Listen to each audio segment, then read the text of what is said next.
What's good, y'all? Welcome back to the Playmakers Corner podcast. I'm your host for today. One of your hosts for today, Simon Villanos, aka Coach V.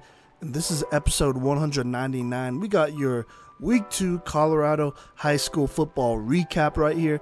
Here's the move. We're going to go ahead and go day by day, talk about all the important games that happened, some quick stories here and there. We do have a couple games that we went to this last weekend where we'll have more in-detailed recaps for those. And then once we get all of that done, we're going to go ahead, talk about Playmakers of the Week, all the candidates, and then who I ultimately choose to be your Week 2 PMC Playmakers of the Week. 1 through 5A. Each level will have one athlete that we pick. And then after that, we're going to talk power rankings. Not a whole bunch of changes here as a whole. We do have a couple, but we'll talk about that when we get there. Alright, now let's go ahead and recap the games from September 1st, Thursday, last week, starting with Fairview versus Lakewood. Fairview 69, Lakewood 24. Fairview goes ahead and takes care of business. Rowan Reisner has a career day, 537 passing yards to 7 touchdowns. Did throw 4 picks, but still though did do a good job there. Then Jordan Rochelle, just being an all-around athlete for them, had 81 rushing yards, a rushing touchdown, 10 receptions, 168 receiving yards, and 2 receiving touchdowns, doing his thing there. Then we got Chatfield going to Florida to play Port Lucie, I want to say. Unfortunately lost to them 28-17. Brock Narva did get 11 carries for 46 yards and a touchdown. Other than that, the pass game kind of struggled a little bit, so there you go.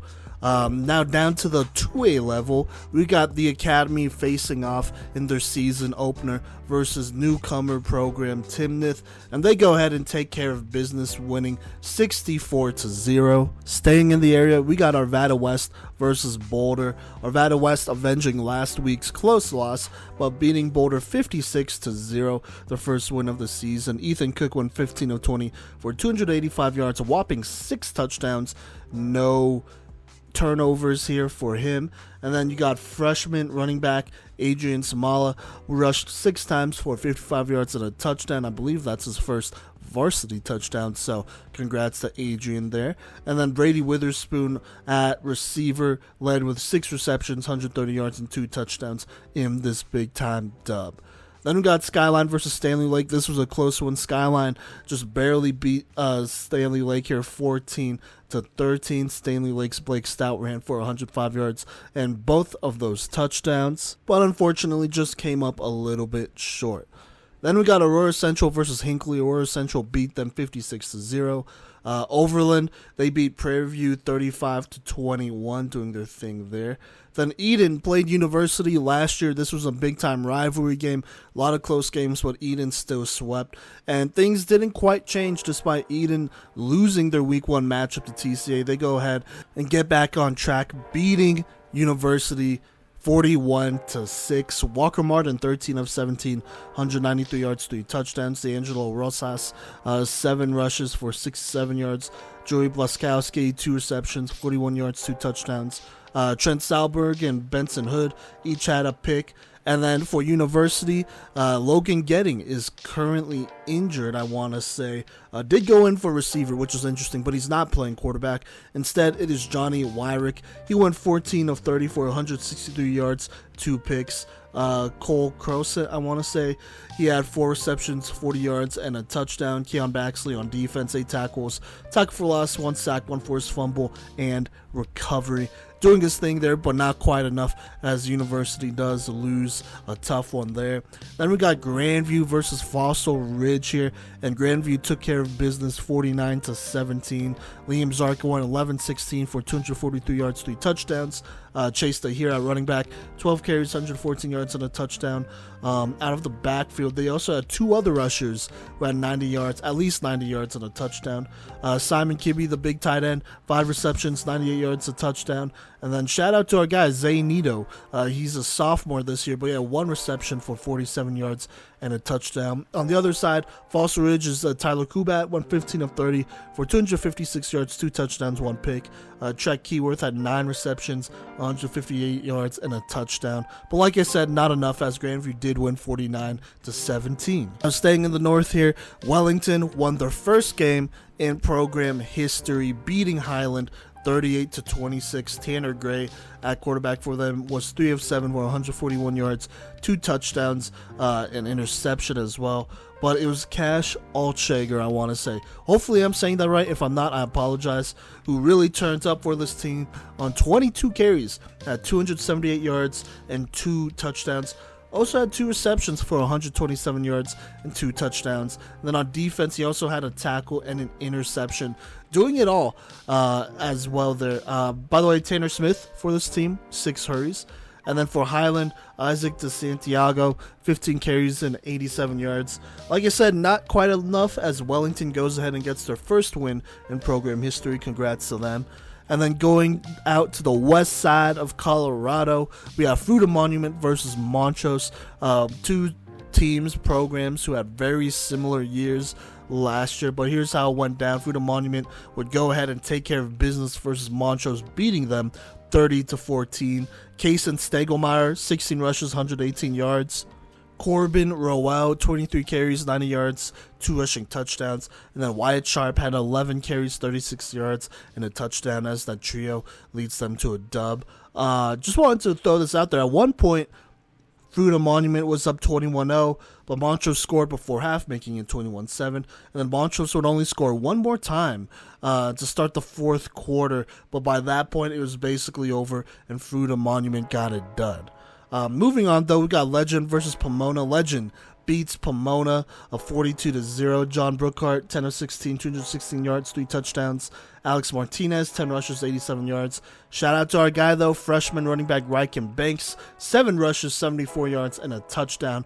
Believe that is his first varsity touchdown, so congrats to him as Legend takes care of business against a Pomona team that is definitely on the downs there. Then down south in Pueblo, we got Pueblo East versus Pueblo Central. Pueblo East pulls out a close one, 39-33. Zayden Stevens, 17 of 33 for 218 yards. Did throw 1 pick, but ran for 36 yards and 3 touchdowns there. Getting the job done and getting a very quality win here. Then we got Basalt versus Battle Mountain. Basalt won 43-8. We got Moffat County versus Steamboat Springs. Moffat County won 33-20. Steamboat Springs' Jesse Hamrich did throw, he went 30-49 for 340 yards, 3 touchdowns, 2 picks. Austin Moore had 7 receptions for 102 yards, 2 touchdowns. Also had 17 tackles on defense, but Moffat County got it done there. Then we got Platte Valley versus Weld Central. They won a close one there, 18-14. Rangeview, they took care of business versus Westminster, 34-18. Lewis Palmer beat Coronado, 43-19. Lincoln won a game versus Mitchell, 22-8. And then Faith Christian took care of business versus Prospect Ridge Academy, 49-7. Now coming up next, I'm going to go ahead and talk about a thrilling game on Thursday night for a matchup between Widefield and Air Academy. And then right after that, we'll have Cody's recap of Horizon versus Eaglecrest. What's good, y'all? So let's go ahead and recap this Thursday night game between Air Academy versus Widefield. To start this game, Air Academy actually would receive, and they got a pretty good return. They'd start on the 45 here going in. Now, a couple plays later, we had a tough Sam Beers run up the middle, and then an incompletion brings up a 3rd and 3, but it does not matter as Air Academy, per usual, they're going to rely on Sam Beers to help power this offense, and he goes ahead and picks up the first down on a sweep right. After that, they go ahead and get a huge throw to number 80 of Air Academy. Braden Doherty finding his guy. I believe it's Dave Rogers, for a huge play that goes ahead and puts them inside the 5 in the red zone here.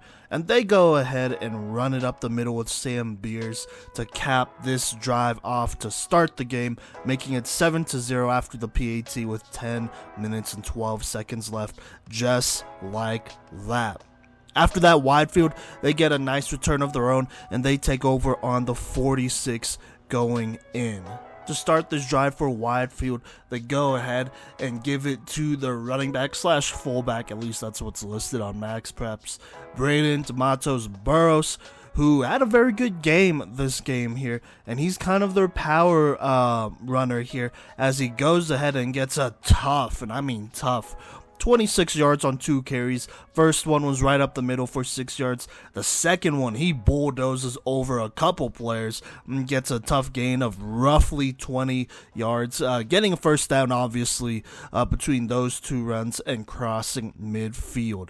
Now, they do hit 3rd and 6 after an incompletion and a Gabriel Segura run, but they go ahead and try to get something going here on 3rd down, throwing a quick hitter on the screen, but it is incomplete, and so that brings up a 4th and 6. And right here, Widefield decides to go for it. They're on the other side of the field, just barely, but they're on the other side of the field, and so they go for it here. They throw a nice screen pass to Gabriel Segura, number 7, who gets a huge gain and puts them in the red zone, about a gain of about 20-ish yards, give or take. Unfortunately, though, a couple bad snaps, not just one, but 2 bad snaps, would make it 3rd and 38. And, they tried to take a deep shot downfield. I mean, Air Academy, they're kind of just waiting on it. It's 3rd and 38. What else are they going to do? And so they eventually punt it, and Air Academy takes over on the 20 here. And so here we go, Air Academy with a chance to extend their lead here in the first quarter. They go ahead and have a 3rd and 2 situation after a couple plays, and Sam Beers, per usual, goes ahead and gets the first down, extending this drive on a sweep. They do throw a sideline warning penalty on Widefield here, so there you go. But after that, they go ahead and run a jet sweep to number 11. I believe that's Joey McLaughlin, and he goes for 20 yards. Great blocking here, just a great play to call, and gets a first down, obviously getting them across midfield. At this point, there's about 4 minutes left in the first quarter. Then once again, Braden Doherty, he goes ahead, the quarterback for Air Academy, he goes ahead and rolls out, and he finds number 80, Rogers, for another big gain of at least 20 plus yards here, and that gets them in the red zone. And once in the red zone, you already know what time it is. It is Beers time, Sam Beers that is, as he goes ahead and takes the sweep to the left and scores a touchdown with 3:25 left here in the first quarter. Now they missed the PAT, and so it is 13-0, but still a 2-score lead. Widefield on their second drive take over on the 20 after a touchback, and here's what happened. They go ahead and give it to Braden Tomatos Burrows, who gets them a nice couple yards here, a nice 5-yard run. But then there's another incompletion. This pass game kind of just struggling to get going here early on, but they do not struggle for too long here as Paul Mitchell, number 9, the quarterback for Widefield, hits number 21, Walker Matthews, on a beautiful out route in rhythm, and Walker Matthews does the rest from there and takes this one 75 yards to the house on an out route, just tiptoeing that sideline, going up the right side, breaking a bunch of tackles, and there he goes. Widefield cuts into this lead. After the PAT, it is 13-7 with only 2 minutes 27 seconds left in the first quarter. A lot of games still to be played here. And so Air Academy, they go ahead and take over on the 27 here, and they're looking to respond back right away. But Widefield first gets a huge tackle for loss on defense. But no worries here as Braden finds this guy McLaughlin for a first down on a nice little pass. After that, once again, Widefield gets another tackle for loss on first down. An incompletion on second then brings up kind of a tough 3rd and 11, but no worries here. The quarterback for Air Academy throws it deep to number 11, Joey McLaughlin, who catches the ball, runs for a little bit. He's racing towards the end zone. Then he is tackled just short. And as he is tackled, he fumbles the football. That's right, the ball does come out. It's not an incompletion. He definitely took more than a couple of steps. And the ball comes out. It looks like Widefield might have just gotten a big break here, as they might be able to recover this fumble. But it's actually an Air Academy teammate who recovers the fumble in the end zone for a touchdown on a very lucky play, to be honest with you. Joey McLaughlin, first off, was wide open, so he had a lot of space to operate, and he took off downfield, and he was very lucky that a teammate just happened to be there to scoop up the football and basically run the last yard or so to get in. I could not see who it was. I'm just going to be straight up honest. It was kind of a pile there, but Air Academy, regardless, gets the touchdown. This time hit the PAT and take a 20-7 lead with 29 seconds left in the first quarter. Widefield here, they want to get something going to respond after that, and so they take over on the 20 after the touchback, and that's basically how the first quarter ends. Here in the second quarter, Paul Mitchell, he finds his guy, Gabriel Segura, for the first down on a nice quick hitter. After that, it is Braden Matos Burrows, tough running right up the middle, gets 9 yards on first. Unfortunately, a false start makes it 2nd and 6 for Widefield, but doesn't matter. Braden Matos Burrows once again bails them out of that situation with tough running right up the middle and gives them a first down. Then after that, Gabriel Segura, he gets the direct snap here, and he takes off down the left sideline for a huge 40-plus yard rush, just hitting that outside and getting outside of that contain there, and he puts them in the red zone off of that play. After that, there's an incompletion on a would-be touchdown. Just barely lands just out on first down. The receiver, that is, he caught the ball and whatnot, but he just landed outside, and so there you go. But it does not matter. Paul Mitchell on the power option pitches it to number 1 Jalen Sankey, who races 20 yards to the pylon for a huge touchdown. Now they try to go for 2 here, but it's incomplete. Still though, Widefield cuts into this lead, stays in it 20-13 here. Both teams have missed an extra point at this point, so it's not that big of a deal. There is 9 minutes and 15 seconds left in the second quarter. A lot of fireworks early on here. Now, Air Academy trying to keep those fireworks going here. They get going, and there's unfortunately an offsides penalty thrown on the Widefield, so that makes it an easier 1st and 5. But a couple plays later, it's 3rd and 2 after a Sanders run an incompletion. But it does not matter, as Braden Doherty powers up the middle on a quarterback keeper and gets the first down. Now, right after that, before they could run the first down play, there's a false start. And so Air Academy, they're at 1st and 15, that is. But does not matter, as Sam Beers on the misdirection gets a nice 15-plus yard rush here. And that gives them a first down, and it crosses midfield.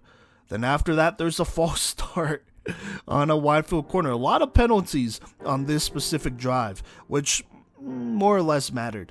And Air Academy gets another first down here after a short throw, because it was only 1st and 5. A couple plays later, it's 3rd and 6 after a short run, but does not matter. Braden Doherty rolls out right, finds his guy, number 21, Shelton Krasinski, on a 10-plus yard reception here that gives Air Academy the first down on the 14 in the red zone.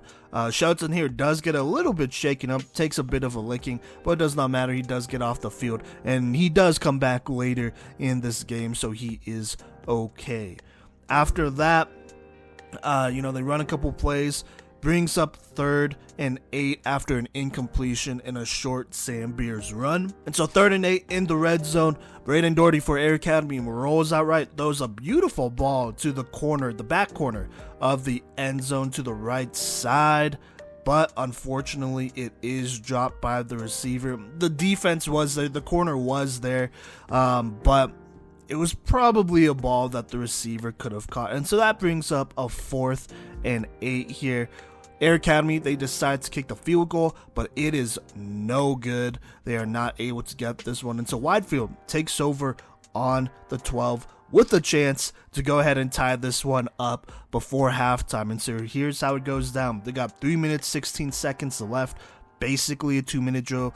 They are on the 12. And so here we go. Paul Mitchell throws it short to number 21 Walker Matthews, who gains 26 yards after the catch and a first down.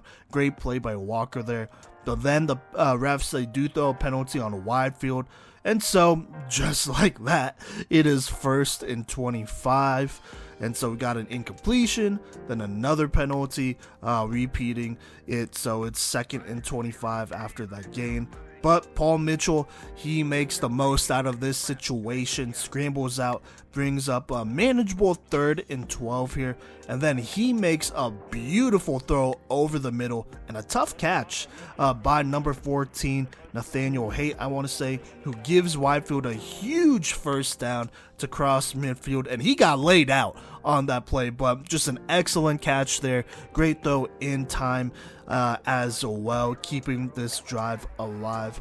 And so here we go.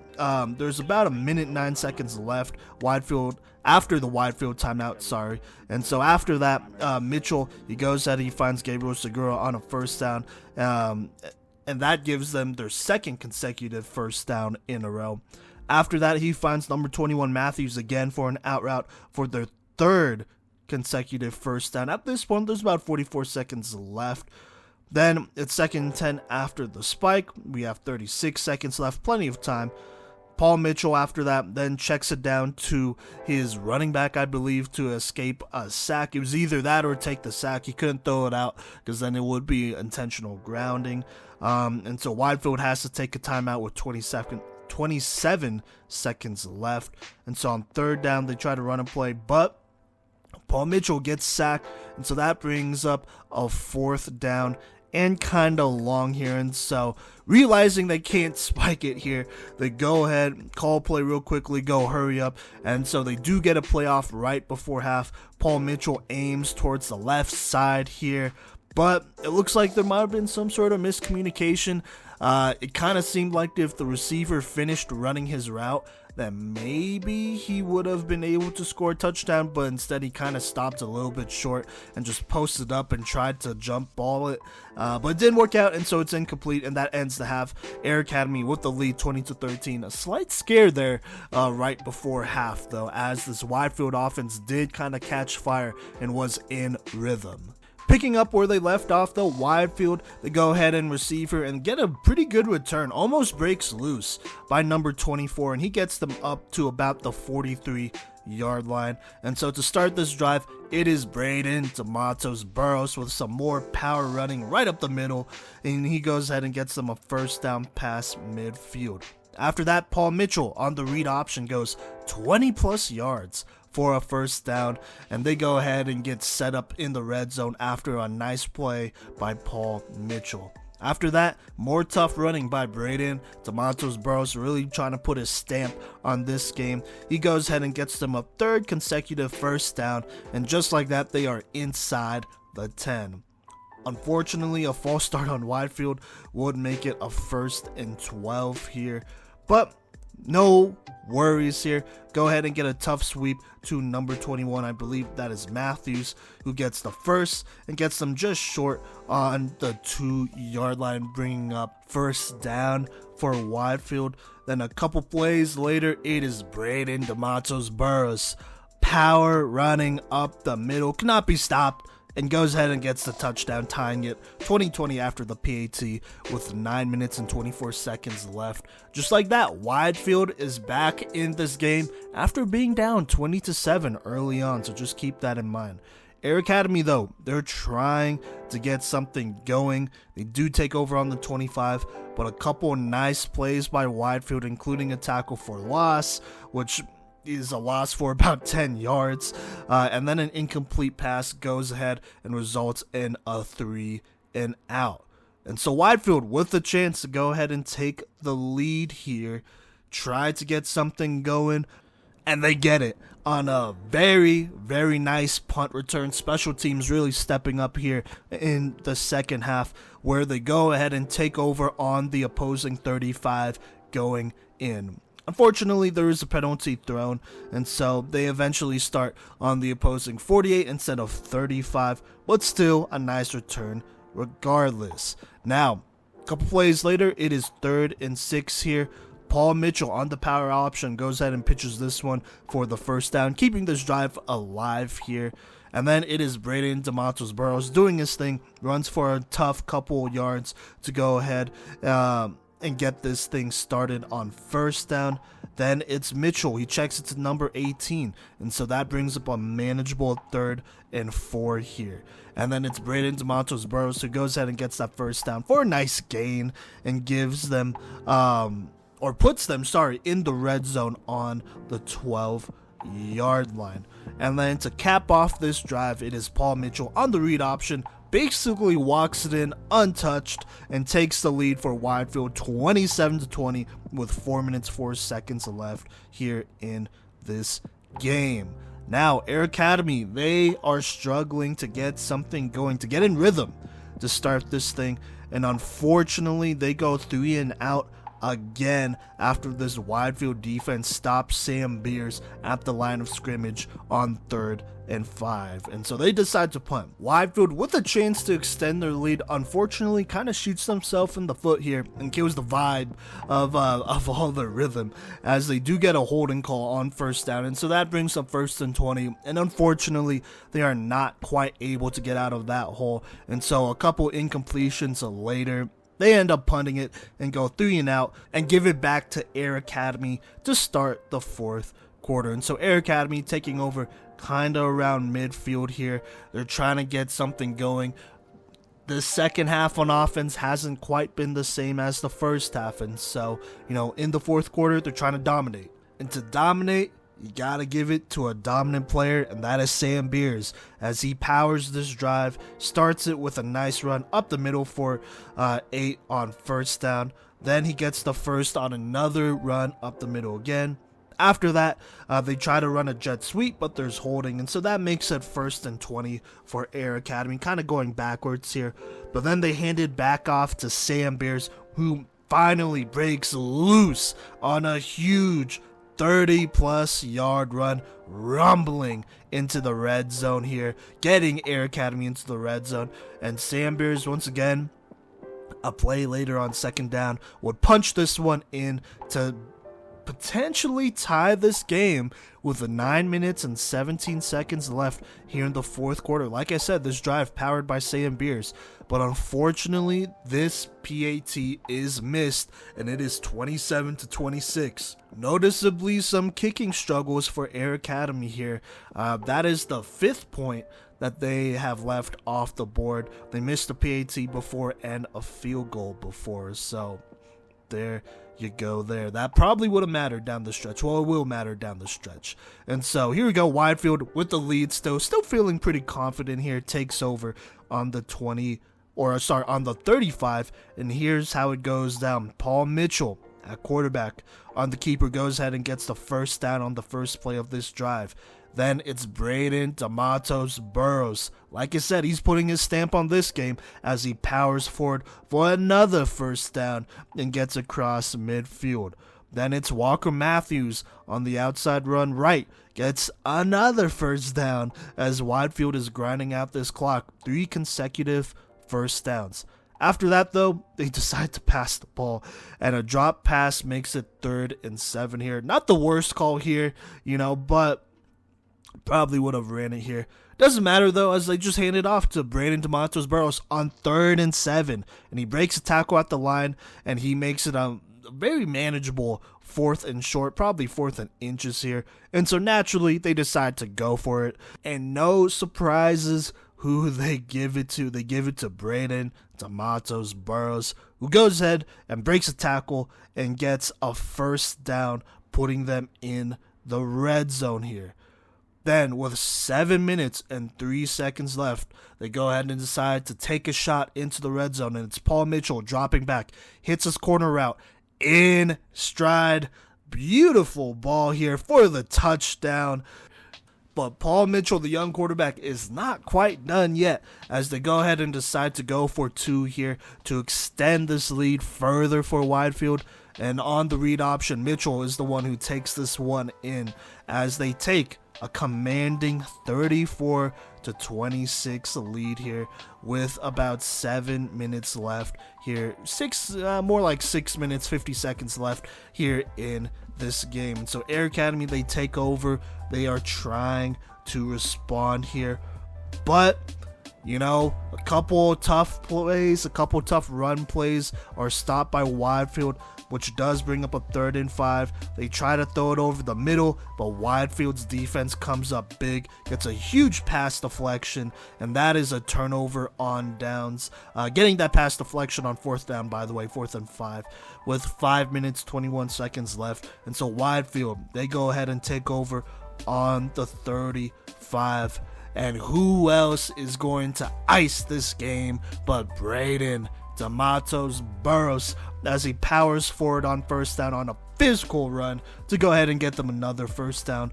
Now, they go ahead and the refs tag on a couple of personal fouls on Air Academy, so they get a couple more yards here. And so just like that, they are in the red zone here. A holding penalty, unfortunately, does make it 1st and 20, but couple tough runs to grind out the clock here makes it a manageable 3rd and 1. And guess who it is that goes ahead and powers it up the middle on 3rd and 1? You guessed it, number 45, Braden DB D'Amatos Burrows, who goes ahead and powers it up the middle for the 1st down and the touchdown. And at the 3-minute 32-second mark, they take a 42-26 lead after the PAT. Now, Air Academy, man, it's looking pretty bad after that Sam Beers drive basically to start the 4th quarter. They have struggled quite a bit as Widefield has been on fire on offense here, but not quite out of it just yet. They take over on the 39, and here we go. They get a 1st down on a nice slant route. After that, they get a huge catch by number 11, I believe that's Joey McLaughlin, for a 20-plus yard gain, giving them another 1st down. At this point, Widefield, they're letting up a couple big plays here. Braden Doherty taking advantage of that, though, and still taking advantage of that, rolls out right and throws a dot to number 87 to get them a nice Air Academy touchdown as he reaches and he gets it. And they go ahead and go for 2 here, trying to make it an 8-point game, a manageable 1-score game here. And so here's what happens. Braden Doherty rolls out right, and he finds a wide open number 21. I believe that is Shelton Krasinski for Air Academy, and he brings it in and gets the 2-point conversion. And just like that, with 2 minutes and 25 seconds left in this game, it is an 8-point game, and Air Academy has all of their timeouts. And so they go ahead, they attempt the onside kick because, why not? You might as well. If you get it, that's great. If not, they take over on the 40, right? And that's what they do. Widefield, they do take over on the 40. Slight scare there. They kind of muff the punt, or not the punt, the kick a little bit, but they still recover it no matter. But you gotta guess who? It's Braden D'Amatos Burrows who comes up big for them, gets a huge run, just running it up the middle with him, and he eventually gets a 1st down, a couple 1st downs here that waste all of the Air Academy timeouts. At this point, there's 1:17 seconds left. Air Academy had their chances to stop him, but really what it came down to, like you said, was Braden D'Amatos Burrows running it up the middle, specifically a 3rd and 6 situation where he ran it up the middle and he got the 1st down. And just like that, Widefield goes into victory formation and they beat Air Academy, avenging last year's 1 touchdown loss here. And for the first time in a minute, Widefield starts 2-0 to start the season, while Air Academy drops to 1-1, losing a very tough game to a Widefield team and offense, honestly, that just caught fire and found their rhythm. If I had to pick a player of a game, had to be Braden D'Amatos Burrows. He played a heck of a game, kept up the intensity all game, was very physical on pretty much every single run. And Air Academy, they brought the heat. but it was Braden Tomatos Burrows who was unrelenting and really was the engine for this offense. Do also want to shout out Paul Mitchell, who did a very good job getting his offense back into rhythm here and made some big plays for them and opening it up for Braden, but I gotta give it to Braden Tomatos Burrows, who really set the tone for this one and got Widefield a nice, tough, grinded out dub. Hey y'all, thanks for listening to the Playmakers Corner podcast. I am one of the co-hosts for today, and we got Horizon at Eaglecrest for this Thursday night showdown. This was at Legacy Field, located in that Aurora Centennial kind of border there. And, with Eaglecrest being the home team, they did get out to an early start here, as the quarterback did find number 1, Tyson Clark, in the end zone for about a 30-yard touchdown pass, but the conversion was no good, so they were up 6-0. And this was followed by an interception at midfield on Alex Birch's part. This Eaglecrest secondary played very, very well this Thursday evening. I believe that they collected 3 interceptions and just showed, great ability to break on the ball and to bait quarterbacks using that, kind of traditional or, expected speed out of the Eaglecrest secondary these days. But, on that interception, Eaglecrest had the ball, like I said, around midfield, and then they had a pretty solid run, but then it was immediately followed by an atrocious interception on a screen, on a tailback screen, that got returned all the way to the house on Horizon's part here. And so, there you go. Just like that. And with a converted extra point attempt, Horizon was then up 7-6 at this point in the game. Following that, Eaglecrest, they had a few more good runs. Then the Horizon D-line kind of tightened up a little bit. And, Eaglecrest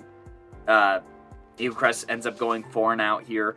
And there's a quick pass and then a pretty tough run for a first down before a fake screen wheel from Alex Birch to Landon Loomis puts Horizon up 14-6 here. And, at this point, if you're Eaglecrest, it's like, oh man, that interception was kind of a big momentum deal there. But, they hang tight, they stay calm, they stay composed, and Diego Kearns really impressed me this game. Just his ability to make cuts very easily. He's super athletic. His burst, once he's at the line, as soon as he's handed off the ball, he just explodes through the hole very quickly, very fast, and any changes of direction happen super seamlessly. He's definitely on our watch list for top 5 senior running backs. He's just so athletic. And, his lateral ability is able to, get this offense to around midfield before, the Eaglecrest quarterback, I believe it is Jacob Schmidt, he finds his guy number 10 in the end zone, who I want to say, I'm actually not completely positive, but he does find his guy in the end zone. The defensive back on that play actually fell, and so it was just a free touchdown, and Eaglecrest was right back in this game. And then, Horizon here, they end up having to punt. It seems like a 3-and-out, but, Eaglecrest roughs the punter and keeps this drive alive.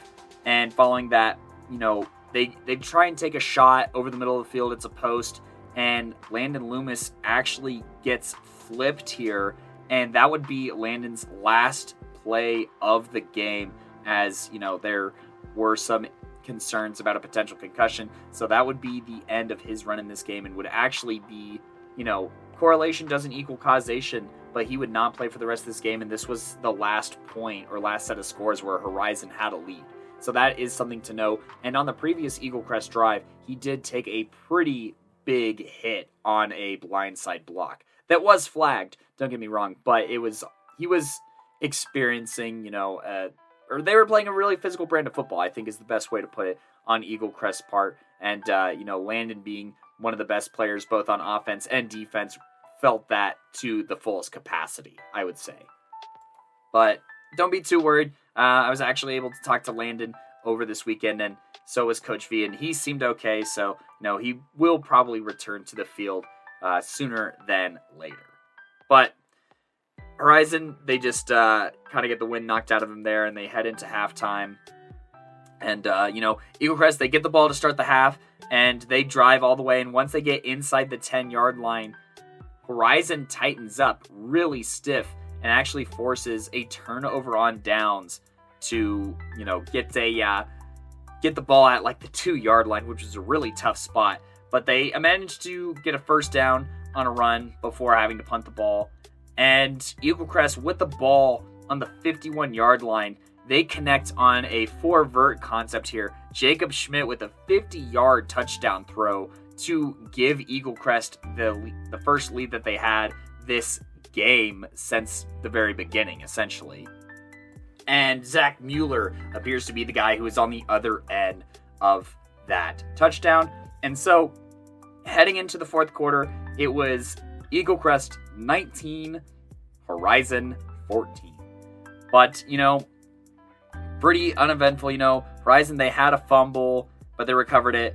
And then, Alex Birch here, he throws an ill-advised hitch route on the left side that Peyton Taylor manages to jump and puts them into scoreable position. I mean, I don't think he even got brought down until he was inside the 20.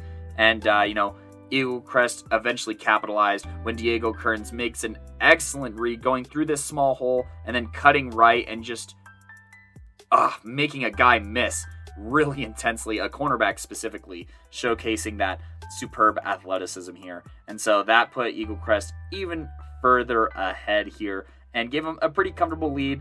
Horizon, they ended up going 3-and-out, and then the Eaglecrest actually puts in David Torres here, who just behind an excellent effort by this offensive line, eventually runs in for a score, putting Eaglecrest into a comfortable lead here. Horizon, they eventually do score on the final drive, and, it's a nice touchdown pass, but the final score of that game was Eaglecrest 32 and Horizon 20. Honestly, takeaways from this game, definitely have to mention that there were flashes of excellence from Alex Birch, but, he just has to do a better job of either understanding the play pre-snap. He has to do a little bit better his pre-snap reads, understand the speed of the other team as well. But, he did have a solid handful of good decisions, whether it was tucking and running or, on RPO stuff. I think that he showed, a solid level of competence, and a little bit more trust in him could go a long way.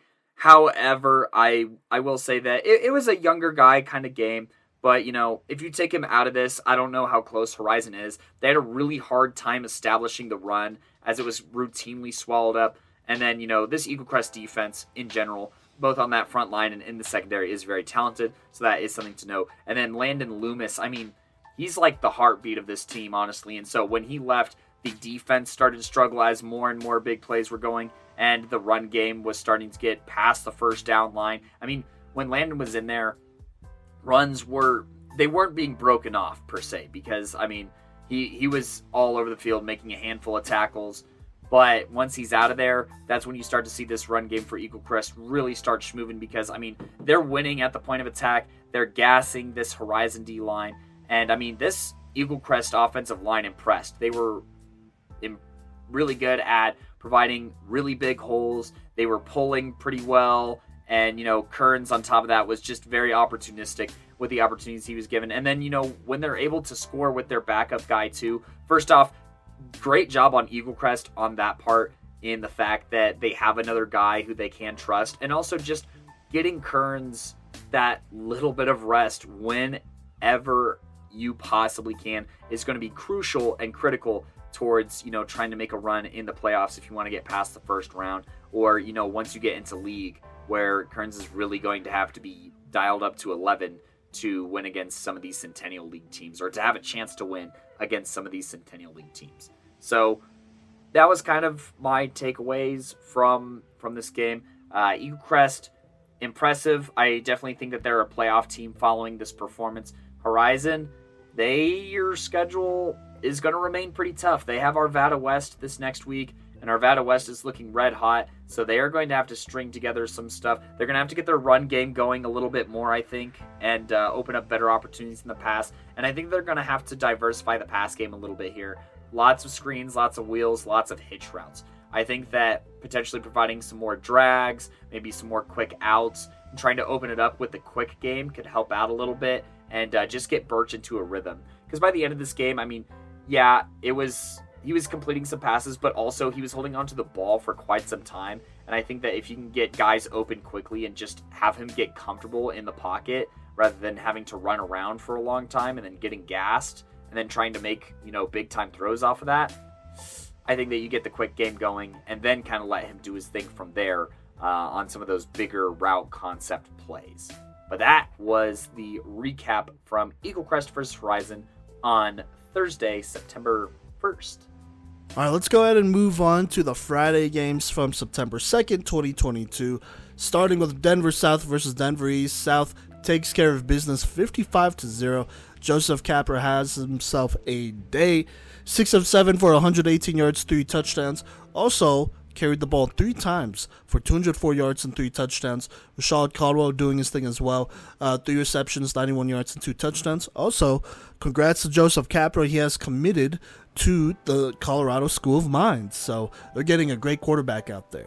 Moving on, though, we do have Flatirons Academy versus Platte Canyon. Flatirons Academy gets back on track, beating them 34-8. Nolan Shepard had another great day here, 5 of 9 for 116 yards, a touchdown. Then had 16 rushes for 144 yards and 3 touchdowns. Devin Glowicki had 91 yards and a touchdown there. Then on the 3A level, we had a nice matchup between 2 top 10 teams in Green Mountain and Severance, but Green Mountain would go ahead and slam the door on Severance, shutting them out 42-0 here. The rushing attack did a pretty good job here between a number of guys and about 49 total carries. They ran for 230 total yards and 3 touchdowns, as that powered most of their offense. But Austin Beeson also came up big. He had 3 receptions for 50 yards and 2 touchdowns there. As like I said, Green Mountain goes ahead and takes care of business against a very good Severance team. Moving on, though, we had a pretty good matchup here between Rock Canyon and Smoky Hill. If you remembered from last year, this was an insane playoff game. I believe both teams had over 100 points combined. So there you go there. And so this is going to be the rematch, and this lived up to the hype. Rock Canyon, though, would go ahead and take care of business, winning 26-19 in a close one. Austin Boker for Rock Canyon had a key pick 6 here in the 4th quarter that would go ahead and put things away with about 4 minutes left. I believe Smoky Hill would score another touchdown, but it would not be enough to complete the comeback, as Rock Canyon gets another solid win here, going 2-0 to start the season. Now, Ralston Valley, they go ahead and travel out of state to play Colonial, and they take care of business, beating them 41-6. Logan Madden, 8 of 8, perfect throwing, 115 yards and a touchdown. Diano Benalo, I want to say, excuse me if I'm saying that wrong, he had 8 rushes for 83 yards and 2 touchdowns, getting it done there. Then we have Thornton versus Niwot. Thornton winning a close one against them, 32-24. Isaac Gomez starring, 9 receptions, 154 yards. Then on defense, 9 tackles and an interception. Then we got Thunder Ridge versus Douglas County. Thought this would be a close one, but it definitely was not a close game, as Cooper Keir had his best performance of the season, going 10 of 12 for 140 yards and 4 touchdowns. All of that being in the first half, by the way, as they would just run over Douglas County here, doing their thing. The receivers did a good job. CJ Reese, 3 receptions, 129 yards, 3 touchdowns. Richard Okuno, 4 receptions, 69 yards, a touchdown. Then on defense, Aiden O'Shan had another productive game here, going for 10 tackles, 4 tackles for loss, and a sack. But it was DJ Bordeaux coming in the second half. Only had 2 drives, I believe, and only threw 1 pass. But that 1 pass, 1 of 1, went for 79 yards. to the house to CJ Reese. So he went 1 of 1 for 79 yards and a touchdown, as that would be his first varsity touchdown of the season and of his career here, joining many other freshmen this week who got their first varsity touchdown as well. Now moving on though, we got Monte Vista versus Colorado Springs Christian, and this was a track meet. Monte Vista winning 63-33 here, scoring on every drive they had in this game. And yes, you heard that right, they scored on every drive they had, did not punt one time, did not stall out one time, no turnovers, at least I don't believe so, as they go ahead and beat a Colorado Springs Christian team that was keeping up for a little bit there. D'Angelo Archuleta on 29 carries went for 171 yards and 2 touchdowns. Keegan Gunter had himself a day, 17 carries, 175 yards, 4 rushing touchdowns, also had 10 receptions for 112 yards as well. Then you had Jace Velasquez and the CSCS team. JC won 19 of 32 for 274 yards, 4 touchdowns to 2 picks. He also had a rushing touchdown. Ironically enough, every Monte Vista touchdown was a rushing one, while every Colorado Springs Christian point was a passing one for the most part here. So very interesting, but there you go there. Monte Vista getting a quality dub there. Now moving on, we got Ponderosa versus Chaparral. This was a game that I had Ponderosa winning, and they did, beating them 44-6. But it was Zach Stryker being the story of this game. The senior quarterback, he won 10 of 14 for 118 yards, 3 touchdowns. Also had 10 carries for 112 yards and 2 touchdowns, going absolutely ballistic there. Then you have Max Mervin finally getting into the fold here. He had 4 receptions for 81 yards and 2 touchdowns. Cape Olson, the linebacker, 7 tackles, 4 tackles for loss and a sack. And then Carson Keach had 2 interceptions as they go ahead and take care of business there. Now, we got La Junta versus Pagosa Springs. La Junta beating them 32-6. Jeremiah Martinez being kind of the story of the game. He had 30 carries for 179 yards and 3 touchdowns there. Then we got Alamosa versus Gunnison here. Alamosa winning 21-7, not bad. Casey Jones, 13 of 19 for 111 yards, 1 touchdown, 1 pick. He also ran for 101 yards and a touchdown, so they got it done there, but definitely a closer game than I would have thought, so there you go. Then we got Brush versus Fort Morgan, another rivalry game here. Brush beating Fort Morgan 26-14. A 45 rushing touchdown with 8 minutes left in the third for Brush would basically put this one away and seal it there. Then we have Grand Junction Central beating Palisade 20-15 in a huge dub there. Yuma would go ahead and defeat Burns 29-14. Burns being from out of state in Wyoming.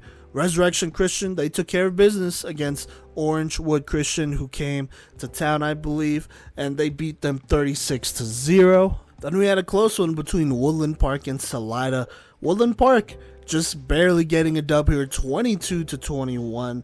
The quarterback, Bryce Broker, I want to say, went 2 of 4 for 19 yards, but was really a force on the ground. He had 13 carries for 33 yards and a touchdown. Aiden Hood, 14 carries for 60 yards and a touchdown as well. And this was kind of a game with a lot of turnovers here. I mean, each team, Woodland Park had an interception here, but they also forced 3 fumbles and recovered 3 fumbles.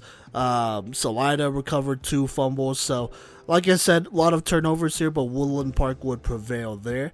Then we have Rye versus Manitou Springs. Another close game here, but Rye would go ahead and defeat Manitou Springs in their first game here, 28-20. Then we had Florence versus Centauri. Florence losing to Lyman last week. They're basically getting shut out of the red zone or end zone.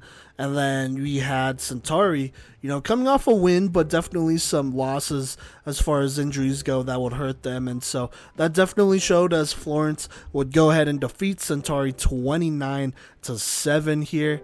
And then Ray, they would go out of state and play Goodland and take care of business 36-16. Casey Midcap, 8 of 10 for 159 yards, 2 touchdowns. Chris Arambula, 106 yards and a touchdown on 10 rushes there. So there you go. Pueblo West played Pueblo County, and this was not a close one. They took care of business 41-7. You had Bennett versus Sterling. Bennett beating down on Sterling 68-21. Did not think it would be that big of a game there, but it was. So there you go there. Moving on, though, we had Loveland versus Mountain View. They take care of business here. Nothing crazy. 55-8. Lyman played Meeker, beat them 42-14. Lyman getting better every game. Logan Bottier, 15 carries, 90 yards, 2 touchdowns. Keon Bandy, 6 carries, 57 yards, a touchdown. Gabe Schubart, though, really broke this one loose. 14 carries, 157 yards, and 2 touchdowns. Clay Crawford for Meeker, he struggled to get going here. Had 8 carries for 26 yards and a touchdown there. And then Lyman's Michael Hoffman had an interception for them as they go ahead and take out Meeker in a big way here, 42-14. Then we got TCA versus Harrison. TCA winning their matchup in an upset last week, playing Harrison. They go ahead and take care of business 44-0. Ethan Naragundi really started. He had 121 yards, 2 rushing touchdowns. Also had a fumble recovery on defense as they shut out Harrison.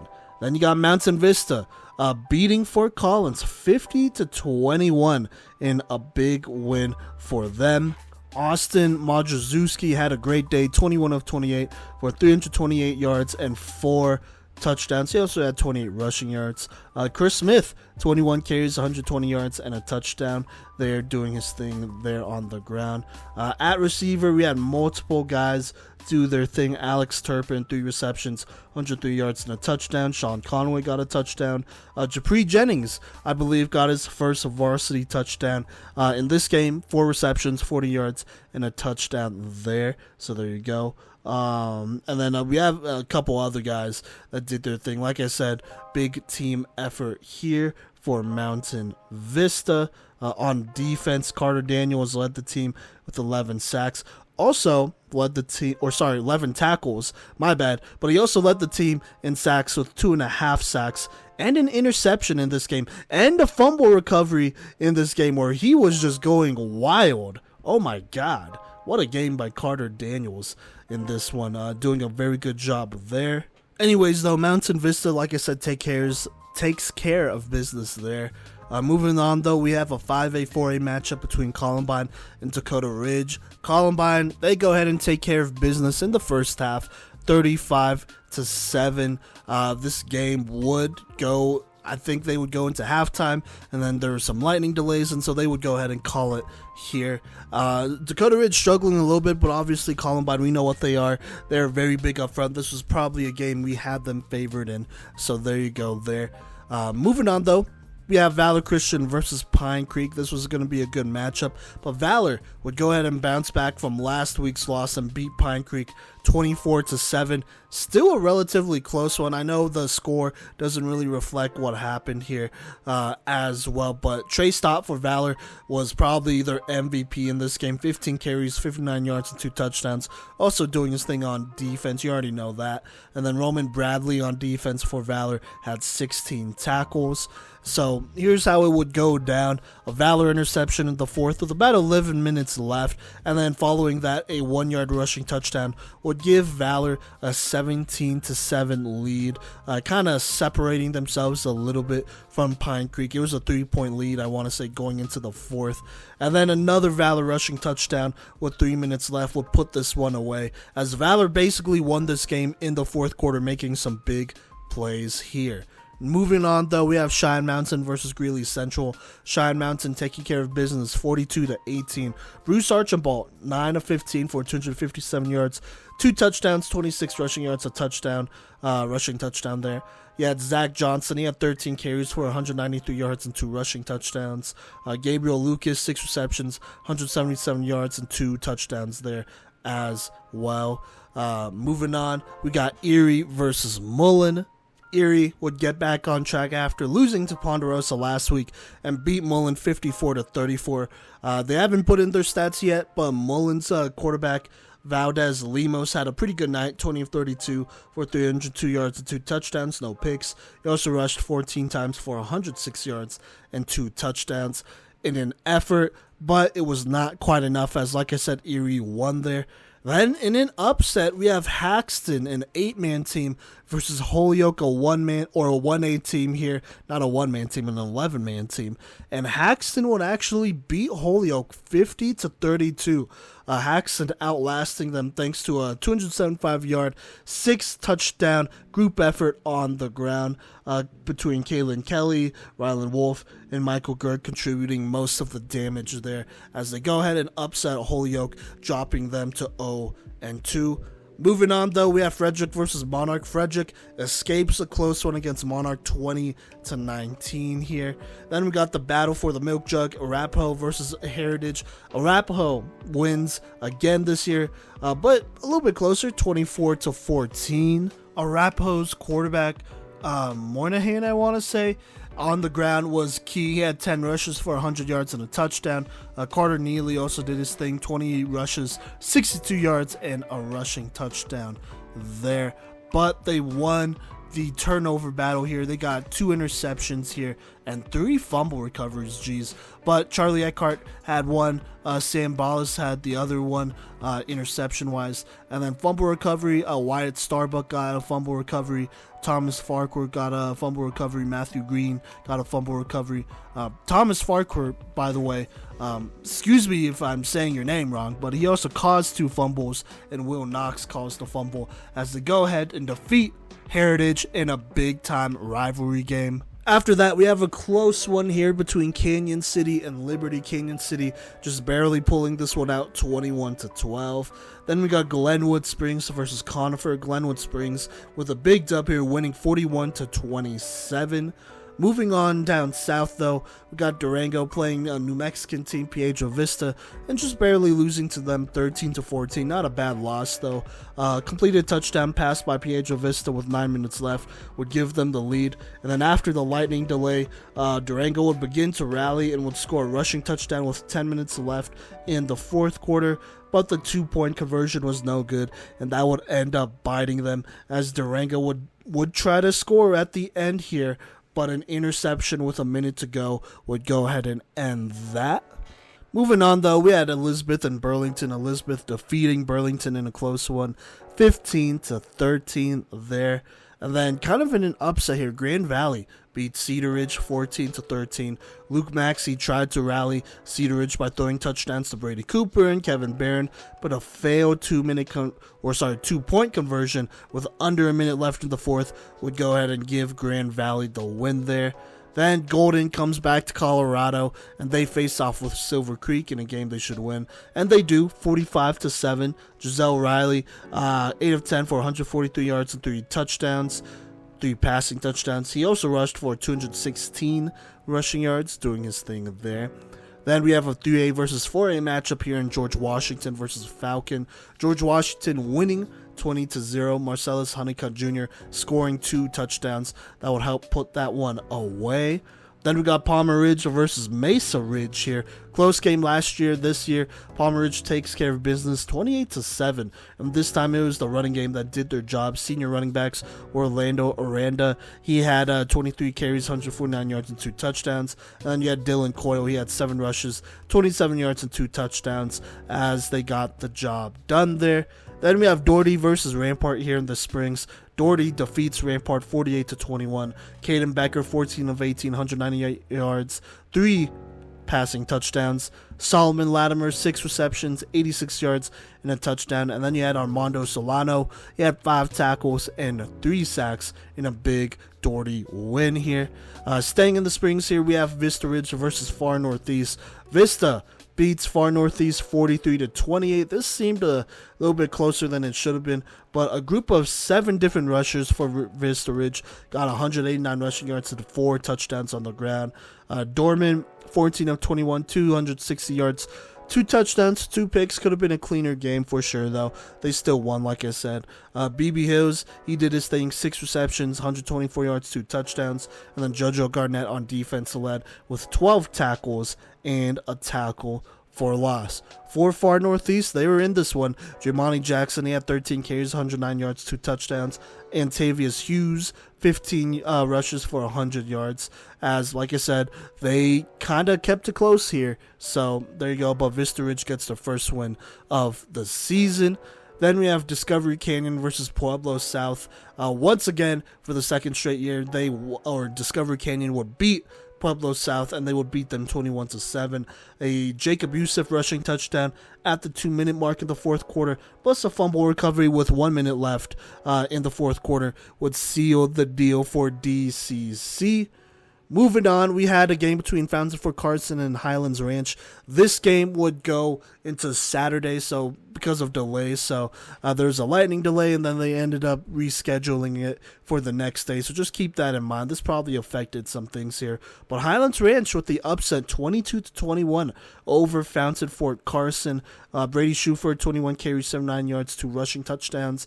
Isaac Engel, making a case for Playmaker of the Week, doing a great job. 15 tackles, 2 interceptions in this game. Like I said, this was a game that was played on Friday and Saturday, so maybe, playing it at Saturday on 3 p.m. kind of affected the vibes and the rhythm here.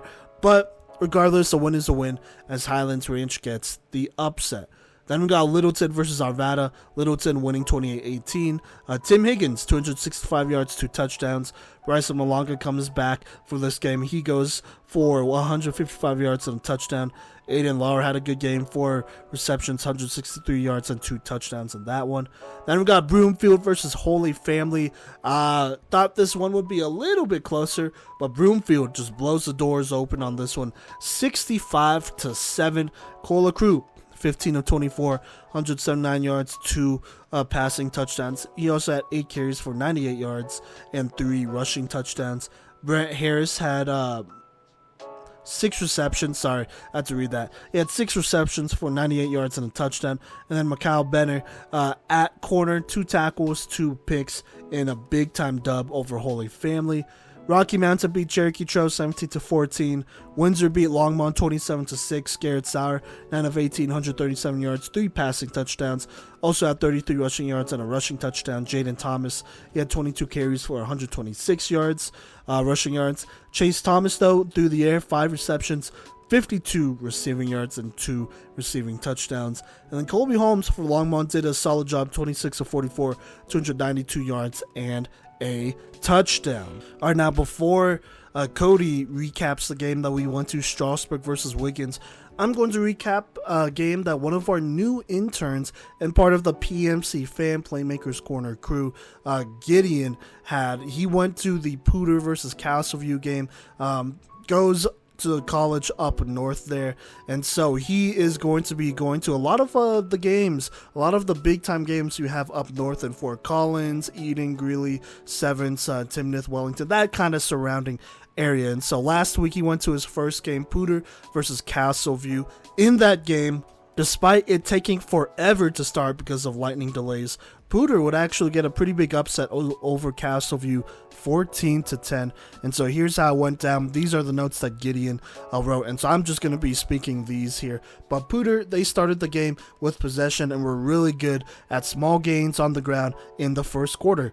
Jordan Neeson, who does have a couple offers and interests on the next level, is very fast and very good at finding holes in the line. In terms of time of possession, Neeson probably had the ball more than their quarterback. Their QB, though, Harms, is good as well. Very adaptable, good decision-making, decent running QB. He did make a couple decisions too quickly.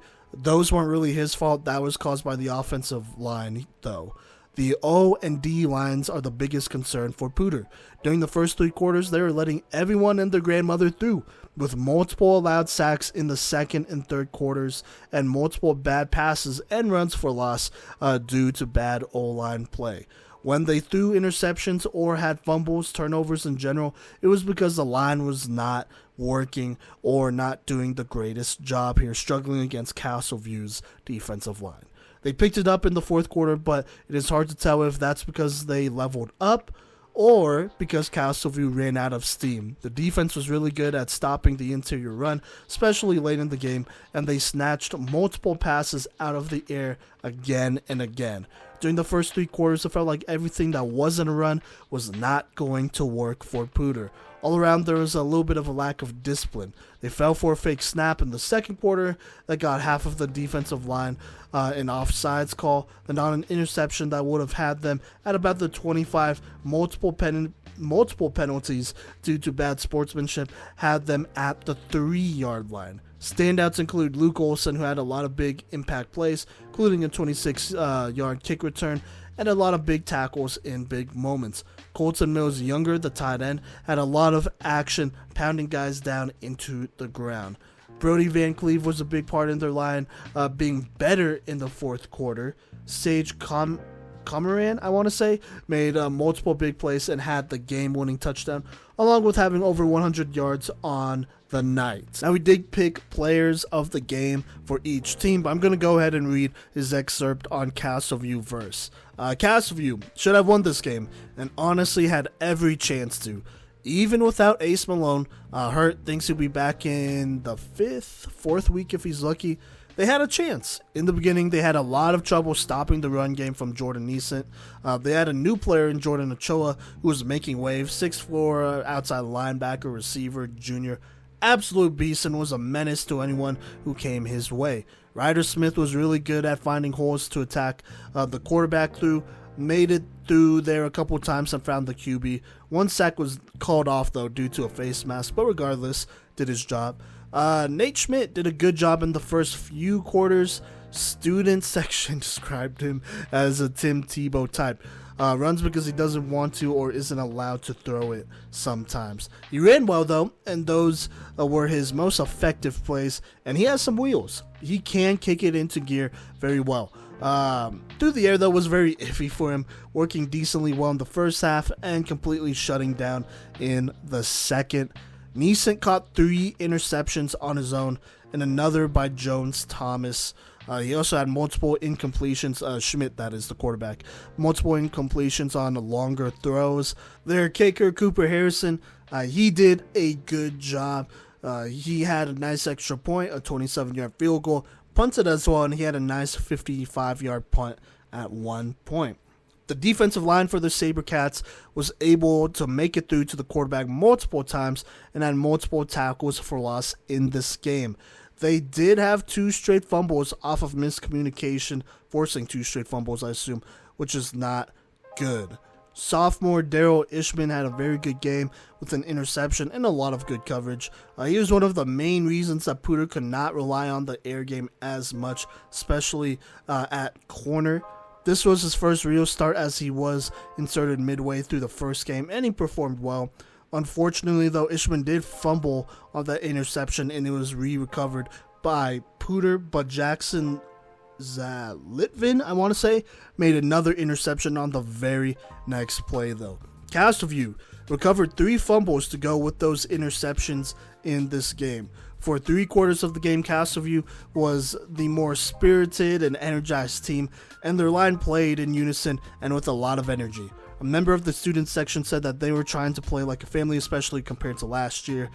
In the fourth quarter, the line on both sides of possession stopped working as well for the SaberCats. The offense wasn't able to open up any holes or keep the pressure off of Schmidt, and the defense wasn't able to apply as much pressure to Harms or close the holes made for Neesant.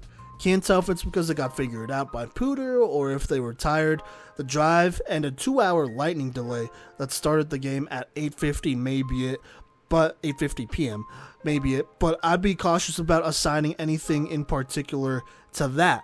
A point towards them being tired is a failed punt recovery as well. A punt hit a player in the chest and he dropped it, leaving Jones Thomas able to clean it up by Castleview's 40-yard line. A bright spot in the fourth quarter is free safety Ben Knox, who did his best to disrupt the deep air attacks. Castleview just fell apart in the fourth quarter, but if they can put it together for a full game like they did in the first 3 quarters, they'll be fine.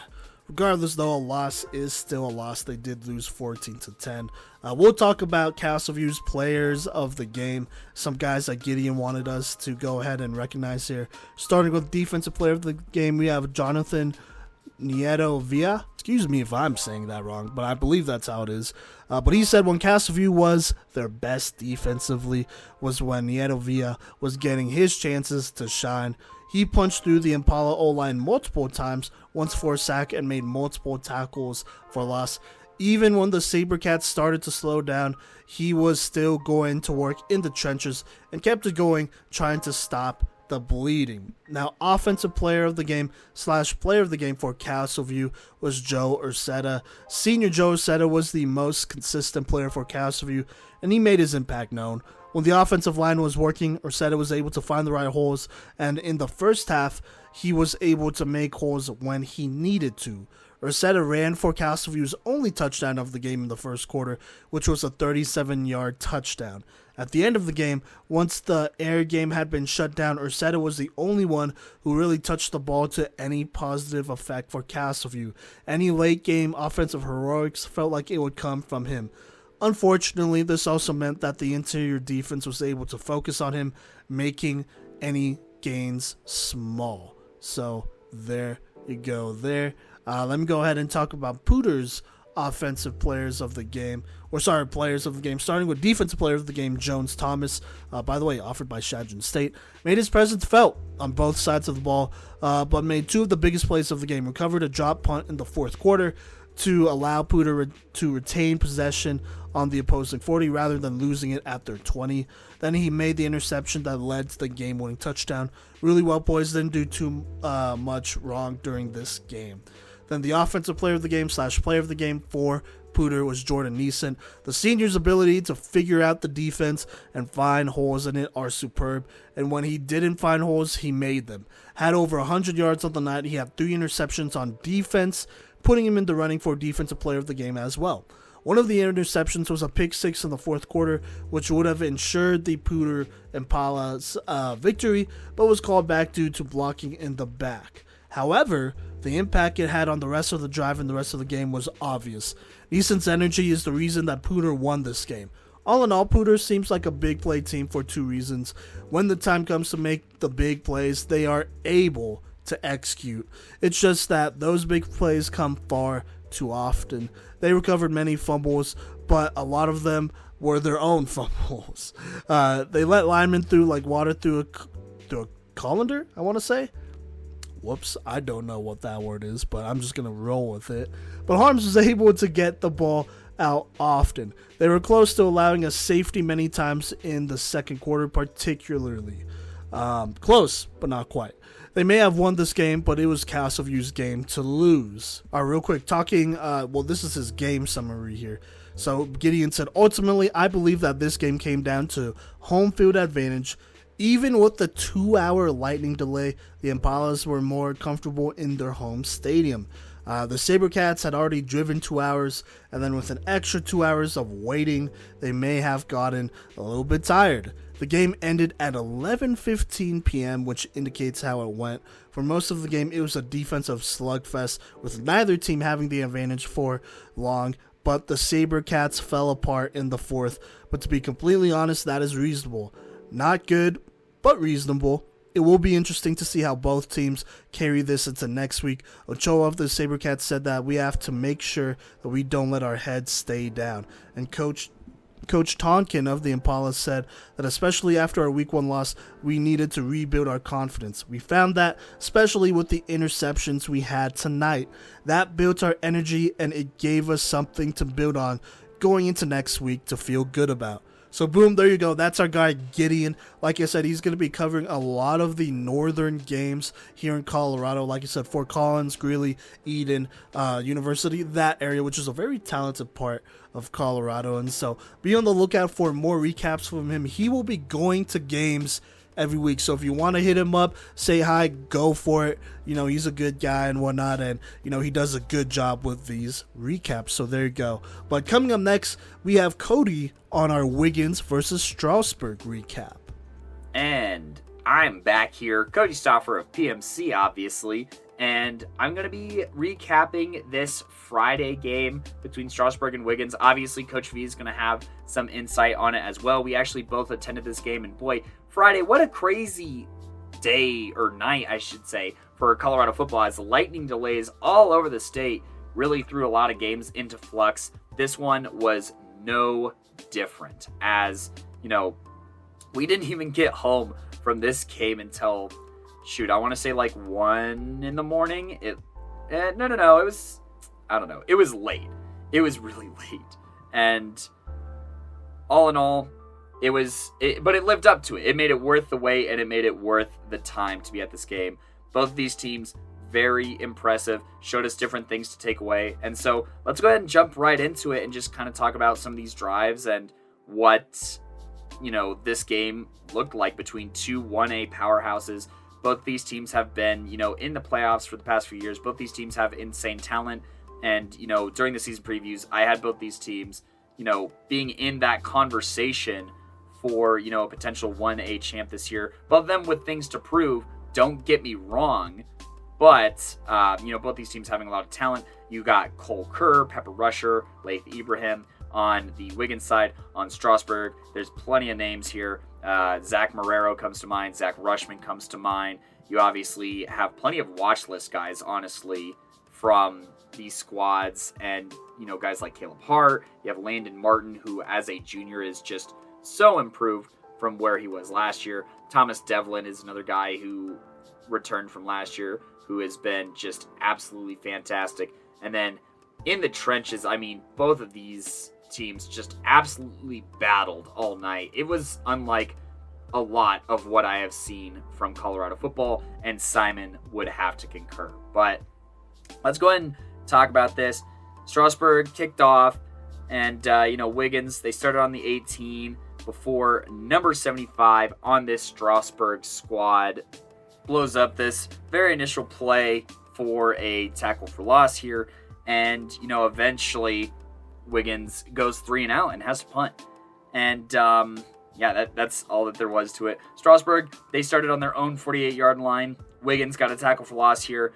Then Thomas Devlin, he gets popped, but he keeps pumping his legs for a gain of 9, setting up 3rd and 1. Landon Martin finds Austin Velasco for a first and some. It was a pick of 18, actually.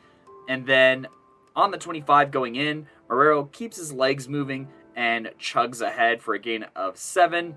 Wiggins has pretty good, contain on the very next play, setting up 3rd and 1 before Devlin bulldozes to the 3-yard line and Marrero punches it in, giving Strasburg a 7-0 lead with 6.5 minutes left in the first quarter.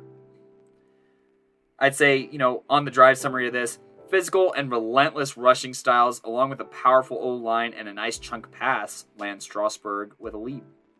On the next drive, Kerr just barely overthrows Perez, but then on the very next play, he's rolling out left before he plants his feet and throws for a first down.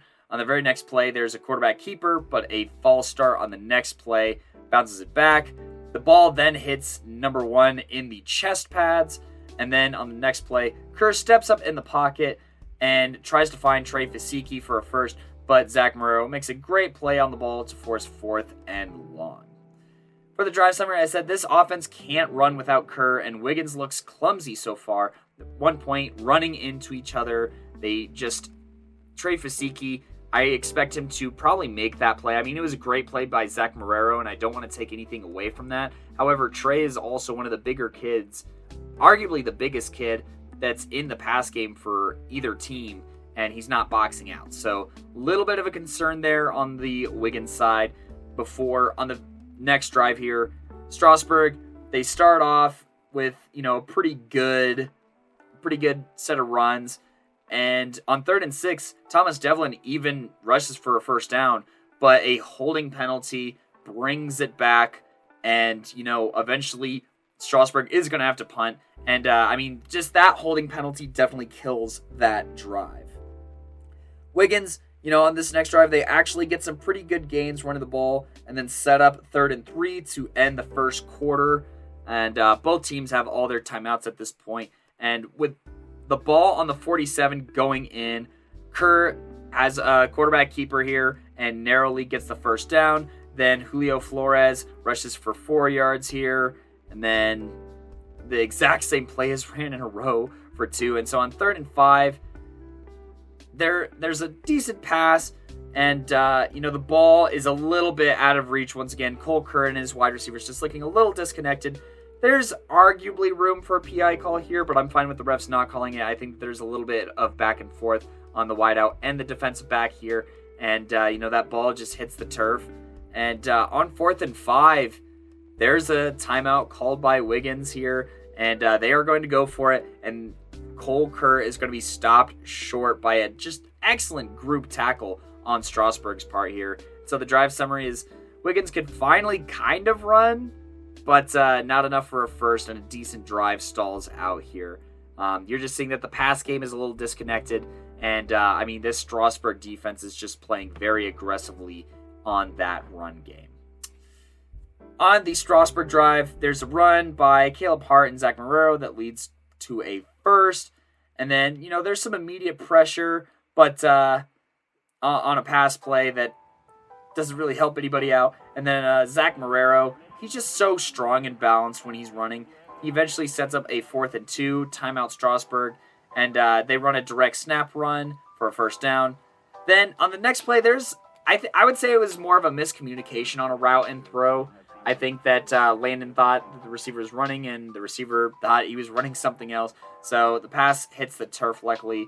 And then Marrero pops off for a 7-yard gain, and Thomas Devlin runs just shy of the first. It's 4th and 2, and Landon Martin finds his guy for a quick slant and a first down. Pepper Rusher here, he goes with an outside move, but if he would have went inside, he maybe could have batted this pass. But, hindsight's 20/20 in that case. Caleb Hart then gains 9 on a jet sweep. On the next play, Laith Ibrahim of Wiggins, who's been relatively quiet up until this point, he does blow up this inside handoff to Thomas Devlin. And on 3rd and 1, there is just a massive penalty on Strasburg here that puts them all the way back. 3rd and 18 here. And, on this play, Landon tries to find his guy, and I think that the receiver just doesn't get as vertical due to just aggressive defense on the defensive back's part.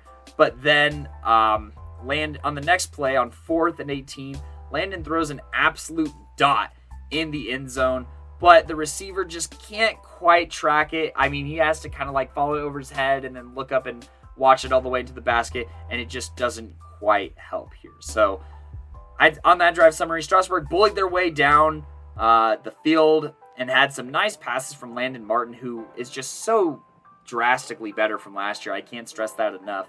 But a penalty and then some good pass rush here on Wiggins' part, along with a slightly unprepared receiver, ends the drive. I would call this drive a missed opportunity here.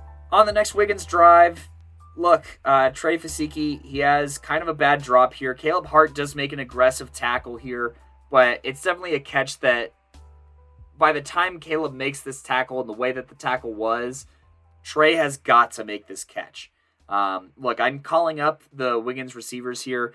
You guys have got to perform better if you want to be taken more legitimately this year. And, drops are going to force teams to become one-dimensional, and you look at what Strasburg was able to accomplish this game with a pretty balanced approach, and then you look at what Wiggins had to do to get back into this game, and, being one-dimensional kind of hurts in that aspect, in that you just don't have the versatility and efficiency, right? But, drops and missed timing on deep balls produces a 3-and-out here for Wiggins. On this Strasburg drive, Caleb Hart makes 5 defenders miss and reaches the Wiggins 44-yard line. On the following play, Pepper Rusher gets a nice push to, meet the run at the line of scrimmage. And then Landon Martin takes what the defense gives him on a little flat route to Devlin, who sets up 3rd and 3 with 1:23 left in the half. But then there's a little bit of a misplay on what I think was supposed to be a handoff, and that barely ends up getting to the line of scrimmage. Strasburg takes a timeout here with 37 seconds left, and on 4th and 3, there is a quick slant to Velasco again that he takes all the way to the house to give Strasburg a 14-0 lead with 30 seconds left in the half. And so my drive summary on this, And, going into halftime, basically, is, Landon Martin's smart play and ball placement both capitalizes and saves part of this drive to give Strasburg a 2-score lead at the half. And so, Strasburg, my halftime summary of them was that they're just more physical, they're more alert, and outside of a couple of penalties, look very polished and ready. For Wiggins, I said that they're just off. They can't run, the passes are off, the chemistry's off, receivers are dropping passes, and, at this point, I'm starting to have some serious doubts on if they're different from Wiggins squads of years past at this halfway point. And so, 14-0. Here we go into the second half. Strasburg receives the second half kickoff, and Landon Martin right out the gate finds Caleb Hart in the flat, who then accelerates for a first. Caleb Hart then gets a, jet sweep here and gains 5.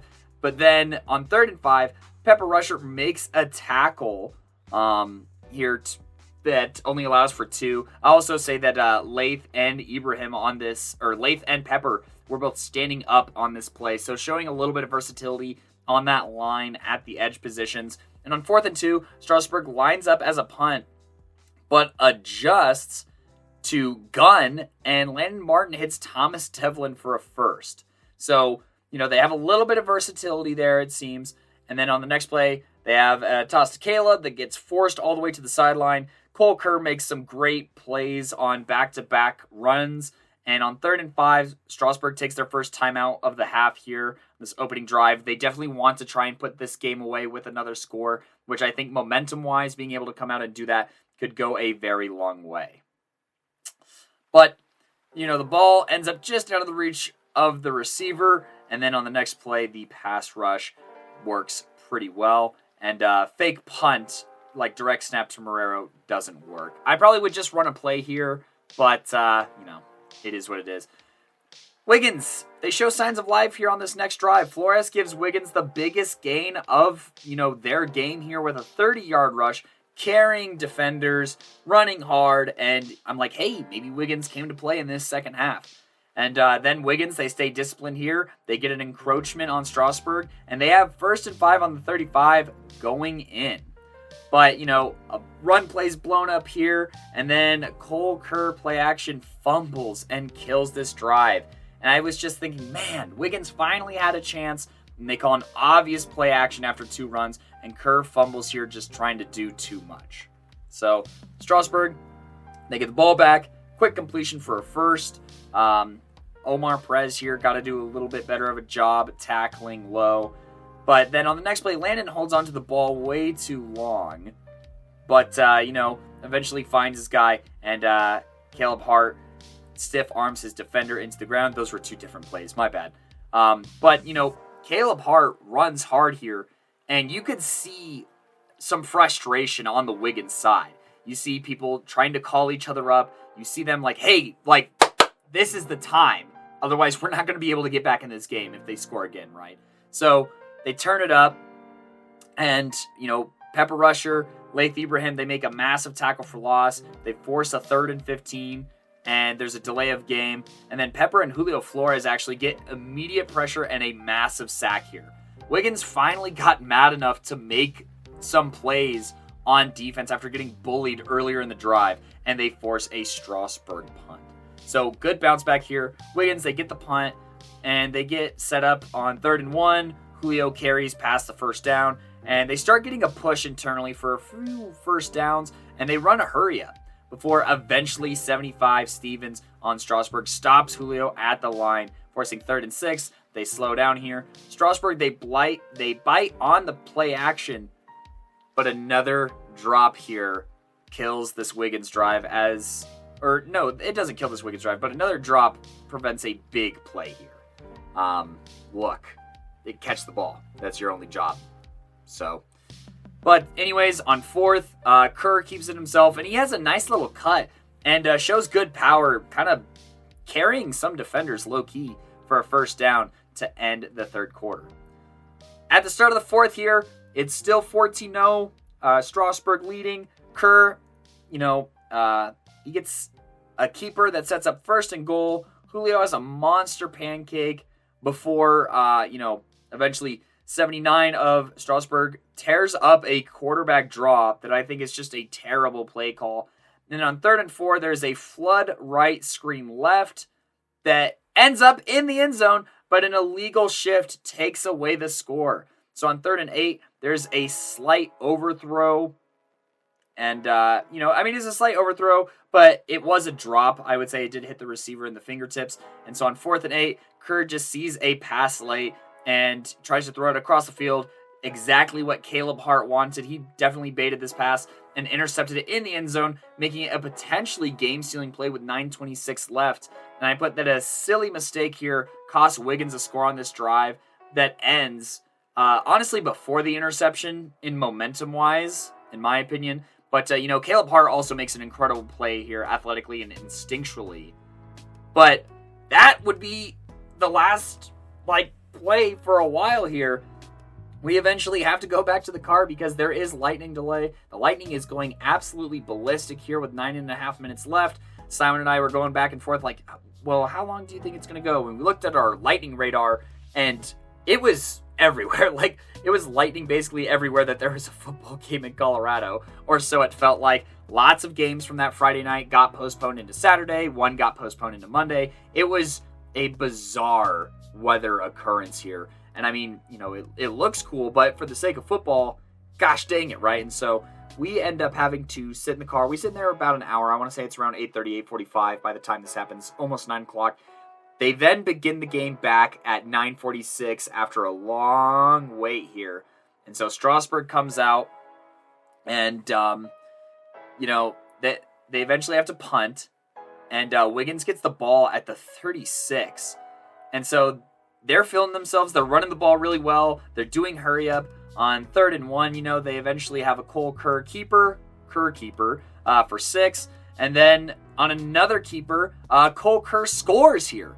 And, Julio Flores, he has an excellent second effort, just continually driving those legs and makes the score 8-14 with 5 minutes and 15 seconds left in this ball game. On Strasburg's ensuing drive, Wiggins makes a great play at the line, and then the wind is just picking up like crazy. It rained a little bit too, so, you have a little bit of elements going on here, but it was windy so bad that, Coach V couldn't even wear his hat because it would have been carried off, and we were holding on to our program for dear life, and it was whipping around, and you could tell that on this, flat route here, it just gets carried away by the wind and gets a little bit out from them. On 3rd and 10, Omar steps up here, and he makes a good deflection to force an incompletion. And, I understand that Landon has been playing very well this game, but with this wind, I probably would run it a little bit more. And then, oh my God, I don't know why they're throwing it here with 5:15. They pass the ball twice on this drive, and, there's also wind going on. They're stopping the clock with these incompletions. And then on the very next play is definitely the most questionable call of probably this entire game, as Strasburg opts to punt from shotgun here. And not only does the punt get blocked, but Pepper Rusher scoops and scores it to tie the game up 14-14. Momentum is swinging in the complete opposite direction. It's a bit of a pendulum. It's absolute madness here in Strasburg on a Friday night. It's the best kind of football you could really ask for. But Strasburg, they don't let it get to them, and they stand tough on defense here to halt the 2-point attempt. Oh my gosh, it's 14-all. What's going on here? Strasburg, they get the ball, and Zach Marrero has a nice return here that starts the drive at the 30. And, after that, Caleb Hart, he has a nice little rush for 9 before Pepper Rusher blows up the next run to force 3rd and 4. Zach Marrero, he finds the hole with great burst and speed and power and gathers for a first down. And, at the 10-yard line going in, Lath and Kerr make a tackle here. Wiggins takes a timeout. They have some remaining with 2 minutes and 16 seconds in the game. On the next play, Lath seals the edge and forces Hart inside for a very short game. There's another timeout by Wiggins here. And, 3rd and 10 at the 15. Strasburg throws a quick slant here to Velasco for 8 yards and sets up 4th and 2. Strasburg, they take a timeout here with 1:22 remaining. Do they win the game here? Well, if you looked ahead, cheated ahead, or if we already mentioned it, no. As the 3 players for Wiggins that played up to, their perceived skill level, Cole Kerr, Pepper Rusher, and Lath Ibrahim, they're in the backfield on this play and force a turnover on downs. And Wiggins, they have the ball in their own 10 with a minute 16 before they just run this clock out. And we go into overtime, but not before another lightning delay. We go back inside the gym, and as do the players, they go inside their locker rooms. Everyone is just trying to stay mentally engaged here. Obviously, one lightning delay is something, but another one? Oy vey. It's just, this is the game that never ends, but at least it was a really good one. I mean, just huge shout out to both these teams for battling all night, being really physical. Both these teams are they're living up to this being a top 10 matchup. In our personal power rankings, we had Wiggins at 4 and Strasburg at 6. This is a monumental game here, and one that both these teams get to play a little bit more. We head into overtime, and in first overtime, Wiggins starts with the ball. They eventually score here, and Cole Kerr and Julio Flores doing the most for this squad. They get the 2-point conversion, and at this point, they are up 22-14.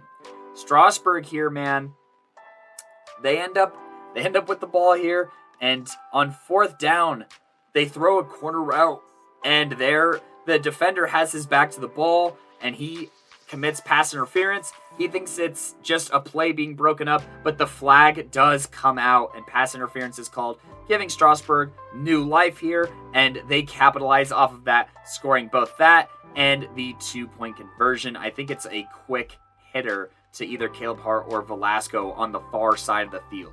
So on just like a quick out or something like that. So it's 22-22, and we're heading to second overtime. It doesn't get much better than this. Both of these lines are absolutely thrashing each other, getting pushes here, pushes there.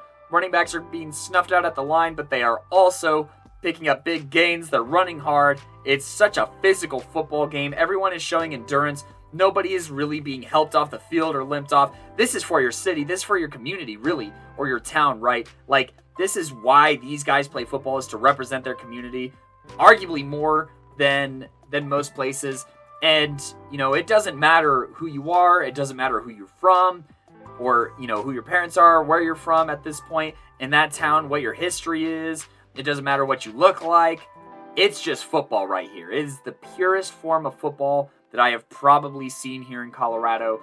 No politics, no weather here. It's just a little cool night here in Strasburg at around 11 at night here. Strasburg, they get the ball to start second overtime. They score, and then they kick the PAT. They kick a PAT, taking a 29-22 lead, and it is Wiggins' turn to respond. Wiggins, who has not gone for a PAT attempt all day, is faced with win or go home, right?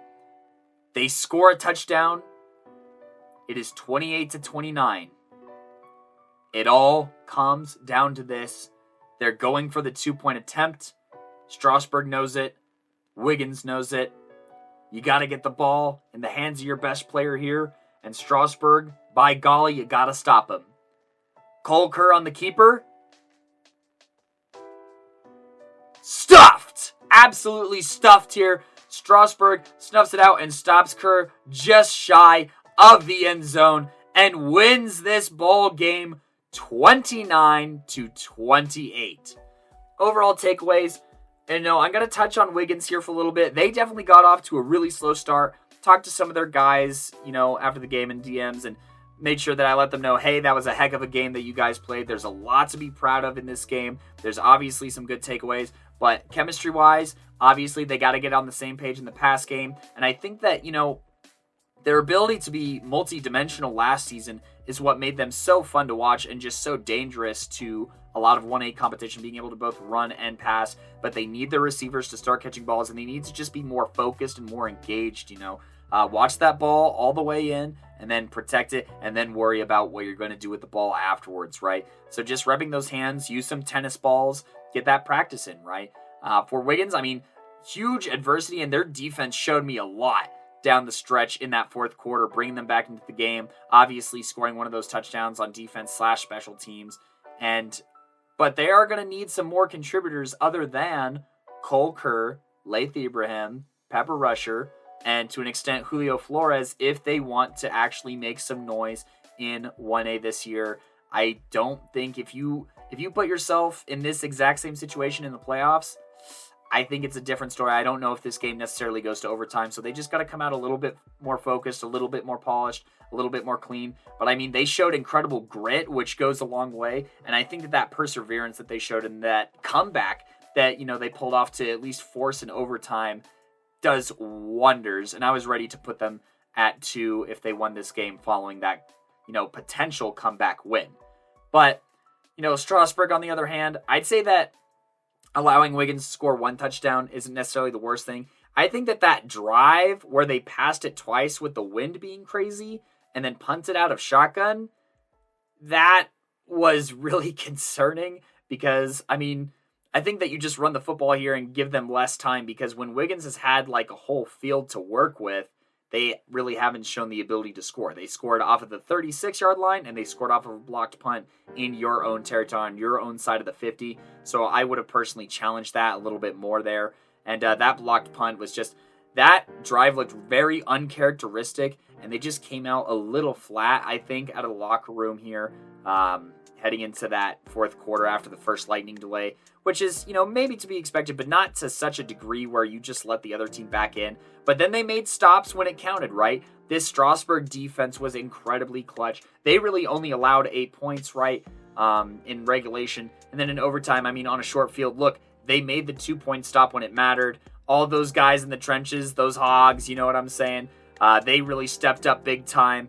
And, in the secondary, they played a really solid game, I think, forcing some of those incompletions and making some of those tackles, further back. And, they just have this, like, Tasmanian devil-like tenacity on that Strasburg defense. And they were showing a lot of different looks there. They have a lot of athletes. They have defensive linemen that can do contain. They have linebackers that can blitz, linebackers that can cover, safeties that can blitz, you know what I mean? So that versatility and athleticism on that Strasburg front seven is huge, honestly, for this team being a contender. And that's why I'm going to put them at number 2 in my power rankings. And they have a massive prove-it matchup on this upcoming Saturday against Lyman. I'm sure Simon has stuff to say about this game as well. Whether he's already said it or whether he's going to say it up next is up to him. But what a fantastic game, and what a pure brand of football, and what a great way to celebrate Coach V's birthday on Friday as he turned 24. Huge shout out to both of those squads. We love our Wiggins guys here. I got to meet them last year at that Wiggins Yuma game. And so, being able to talk to them through DMs, because they did have a long drive, seeing as how no one really got to leave until midnight. And shout out to our Strasburg guys who, have just been so polite. And, I think one thing that I will say about the Strasburg community is they're a prove-it community. If we project them to go, 5-4, they're not like, oh my gosh, how could you do that? They're like, okay, we need to do this, this, and this. That's what they talked about in their preview. They weren't sure if this was going to be working. And we got to show that this works. And, to some degree, take this advice to strengthen our weaknesses and be a true contender this year. And I think one of my biggest question marks heading into this season, as I did their preview, is what is Landon Martin going to look like? And I think that he showed me enough to be very, very confident in this team. I mean, passing-wise, 12 of 20, 140 yards, 2 scores, right? No interceptions, a QBR 115.4, made throws when it mattered, and some of those incompletions are good incompletions too, if you know what I mean. Like putting it in a place where, only a receiver can make a play on it. He arguably should have had 3 touchdowns this game if his receiver could track down one of those passes, you know what I mean? Or, that incompletion that was on a pass interference, I think that it was a great toss to the back corner. And, he shows good touch on his throws, and he shows pretty good timing as well.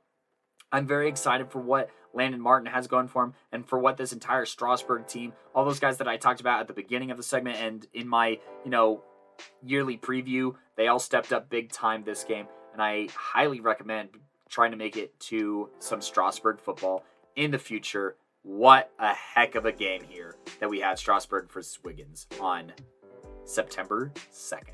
All right, now let's talk about Saturday's games.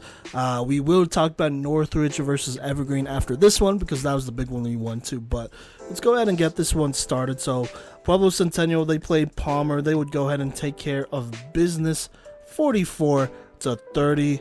Denver North would then play Alameda, a game that Denver North was definitely favored in, and they would defeat them 49-6 here. Fort Lupton would go ahead and get an upset win over Lamar 28-25. I don't think many people were expecting that, but they got it done. Gonzalez, he had 9 rushes for 55 yards and a touchdown. Will Alvarado, their quarterback, he had 4 carries for 35 yards and a touchdown in that game. But most importantly, this Fort Lupton defense stepped up and had 5 turnovers, 4 interceptions. Anthony Herrera, Bland Mendenhall, Danny Rodriguez, Joseph Gallegos, they would each have an interception. And then Caden Durbigny, I want to say, he would have a fumble recovery. He also blocked an extra point. So this Fort Lupton defense was balling in this upset over Lamar here. Then Cherry Creek, they went out of state to play Powerhouse St. Edwards in Ohio. And it wasn't bad. They only lost 13-9. That's a team that loves to travel, St. Edwards that is. They love to travel and play teams from all over the country. And I believe they also won state or something like that in their league in Ohio as well. So that's, I mean, you know, I know there's no such things as quality losses, but that's a tough team to play, especially with Cherry Creek trying to still figure out a quarterback, or at least it seems so. Then we have Roosevelt versus Kennedy. Roosevelt coming to Denver, and they took care of business 41-0. Xavier Ramirez, 6 carries, 136 yards, 3 touchdowns. Ryan Doucette, 7 carries, 68 yards, and 2 touchdowns as they got it done on the ground. Then moving down south, we have Banning Lewis Academy versus Jefferson, and Banning Lewis Academy puts it to them 56-6. Sam Bell, the new starting quarterback for them, went 5 of 7 for 98 yards and 3 passing touchdowns. Chase Real, or actually I think that's Riley. Chase Riley, the sophomore, excuse me if I'm saying that wrong. He had 10 carries for 164 yards and 2 rushing touchdowns. And then Ben Early, the sophomore, had 3 receptions, 73 yards, and 2 receiving touchdowns. And then going back to the West Coast here, we got Regis Jesuit playing Oaks Christian.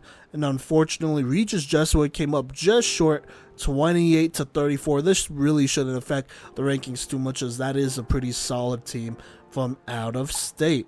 Now, coming up, we have this Northridge versus Evergreen recap, and then we are actually going to talk about Meade versus Lutheran on this segment here. Meade versus Lutheran, they played Friday night, but they're actually making that up Monday. As of right now, while I'm talking, they are playing that game Monday, September 5th, 2022. And so right after that Northridge Evergreen recap, we'll give you the final score of Meade versus Lutheran.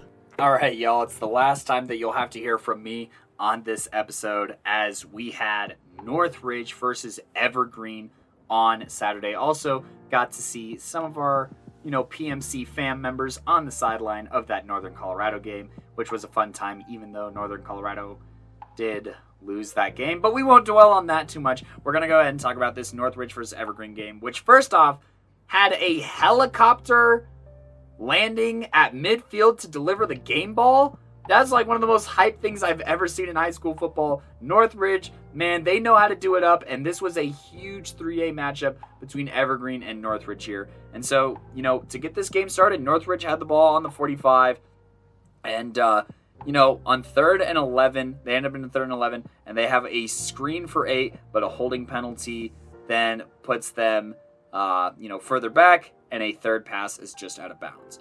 So, with the energy in the building and a big return, I would have liked to see more out of this drive, but the Evergreen defense did come to play. And, Evergreen here, I think that they should have caught the punt, call a fair catch and catch the punt, because it bounces all the way to the 15. They end up in a 3rd and 11 hole, and Paholski zips it into a window zips it into a very tight window here, and the receiver tries to make a catch, but Jace Reed makes a great play on the ball and punches it out to force a punt. Punches it out in the incompletion sense, right? So the drive summary, not too much going, but you got a fair catch and catch the punt because that bounce is the difference of this possession. Because now when they punt, Northridge now has the ball on the 45 going in. So it's like they gained 10 yards because of that punt. So special teams, very important. You have run, sets up 3rd and 3. And then number 17 at wide receiver has a nasty pancake on an off-tackle right. And this leads to a Northridge first down. And then Northridge runs play action left, and Cooper Rose looks back across the field to his right and finds the open man on this running back wheel route for the score, giving Northridge a quick lead before the PAT is blocked. Northridge is up 6-0 with 7:59 remaining in this ball game. Now, going on from there, there's a quick hitch here and some tough running by Gabe Zimmer to pick up 2 first downs. Tommy Paholski then keeps it and gets a first. And they go into hurry up here, picking up 3.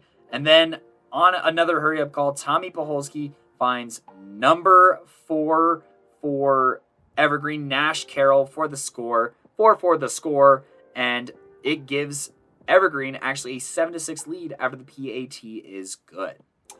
Now on the Northridge next drive, the drive summary for that is, 2 big first down runs, sets up the pass. And Northridge just doesn't quite adjust to the hurry up, and that's what allows Evergreen to take this lead. On the next Northridge drive, there is a quick pass that sees, Northridge receiver get free and get to the other 35, and then the quarterback steps up and makes a really clutch dump off to Jenkins here, who barrels ahead for a first down. Northridge then has to take a timeout, and on 1st and 10, a 20-yard pass is...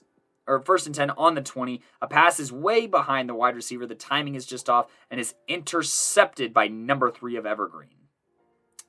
And then I'd say, after, this interception, Evergreen has 2 quick passes for first downs and then suddenly faces 2nd and 1 at the 28. They get a direct snap for another first down.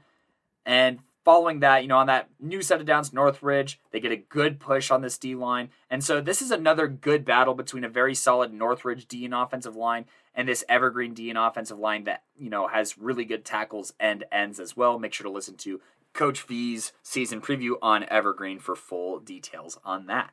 But anyways, look, they get they get upfield a little bit, but then Jackson Jenkins, he does bat a pass in the backfield, and then a miscommunication ends in the ball hitting a receiver in the legs, and an illegal formation pushes them back, and then an out-of-reach pass.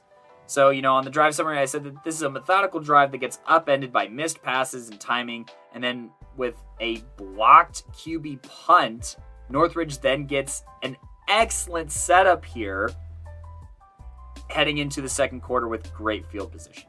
And so there's a couple of runs, and then Cooper Rose, he looks comfortable in the pocket. He zips 1 pass in for the first. There's an outside run attempt here, but the edge is being held very well by these Evergreen defensive ends here. Northridge takes a timeout and has 1 remaining, but then they have a misdirection on a fake jet sweep that goes inside zone, and that results in a first as the defense does bite on that jet sweep. And then on 1st and 10 on the 15 going in, Cooper Rose zips it into Reese Pratts to regain the lead. And so I'm saying my big takeaway from this drive is that Cooper Rose showed good perseverance on this drive and has nice completions to put Northridge back ahead 12-6 with 9:46 in the half. On the next drive, Evergreen is on their own 17. And number 2 drops a pass here. And then a screen pass gets jumped by Isaac Ness and taken to the house. Drive summary there. Northridge did their homework and keys in on the screen with a great athlete making a huge play. And, giving Northridge a bit of a cushion here heading further into this game here. On the next play, Gabe Zimmer has a nice gain here for 5. And then they get another gut run for a first. But on the next play, number 2 doesn't maintain his block. And so Zimmer gets tackled for only 8 when it probably should have been a first down. The run is finally stopped at the line by Steckel here. And then, apparently it was a first down. But on the next play, Paholski gets tackled by Sugi in the backfield. They then have a quick pass left to set up 3rd and 2 before a snap infraction pushes them back to 3rd and 7, and Dylan Hubbard makes the sack and Evergreen has to punt. Drive summary, I put, hurry up, gets a few first downs, but then the D-line of Northridge buckles down here and forces a punt. Northridge with the ball on their own 44-yard line. They get a quick run for 5. Damon West is showing off his quick feet and gets a first, but holding brings it back to set up 2nd and 16. Number 17, well, I'm just going to say that the next pass that happens here does bounce off of a wide open receiver's hands. And so on 3rd and 17, Evergreen takes a timeout before there's another receiver error and they have to punt. I put that penalties kill this drive, but drops are plaguing both squads. They both just look kind of stone hands-ish thus far into the game.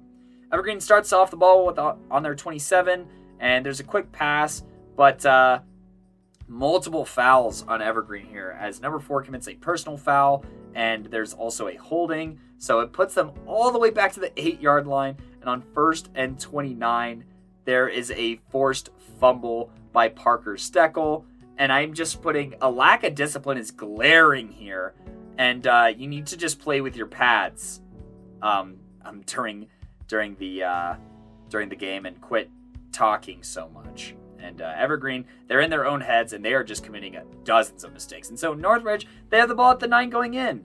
They're going to score here, and Rose, he ends up making another really nice pass. He just zips it in left to Brendan Peterson to give Northridge a 26-7 lead.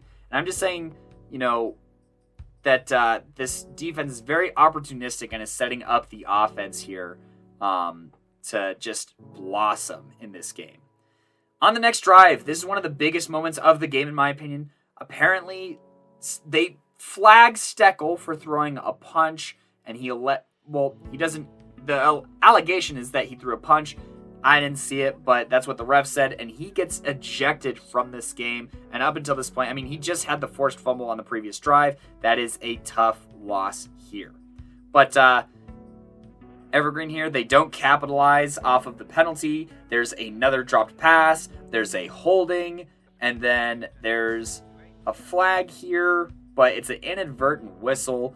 So, they choose to just run it back again. Tommy Paholski keeps for 5 or 6 yards, and on 3rd and 4, they false start again. And on 3rd and 9, pressure prolongs a pass long enough to be too close to the sideline and have a punt here. Back and forth. Nothing really happens here. So halftime summary here for our winning team, Northridge. I'm putting, hopefully the missed PATs don't come back to bite them.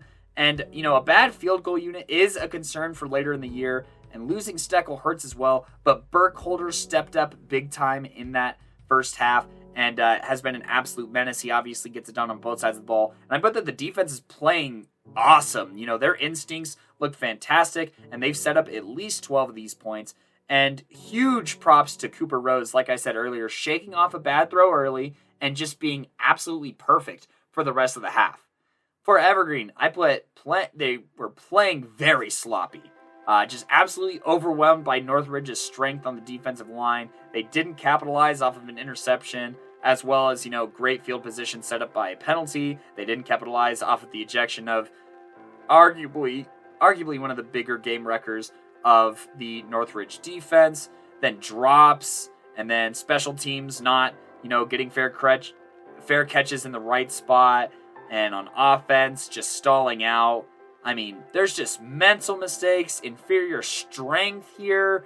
Their inability to tackle Northridge ball carriers and not be carried forward is going crazy. And I just said, look, the receivers have to make the catches, and Tommy needs to feel pressure a little bit better. But, the receivers need to catch the ball, and Woodward needs help on defense. There is a stretch where he literally made Northridge go out 3 and out himself with a pressure and then 2 tackles.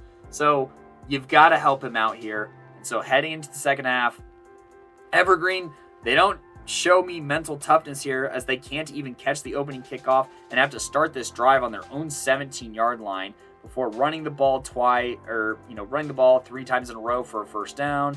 Then they have another run for 3. And on the very next play, Burkholder, man, he's got an impressive vertical. He climbs the staircase and bats a pass that is super high. And on 3rd and 7, Tommy definitely tries to force a pass over the middle here. Kind of lucky it doesn't get picked, and I just put that the passing game is struggling right now. Northridge with the ball on the 29. They eventually get to a 3rd and 1 situation, and they run for a first down. Then on the next play, 20 bats down a pass that definitely could have been a pick 6 for Evergreen here.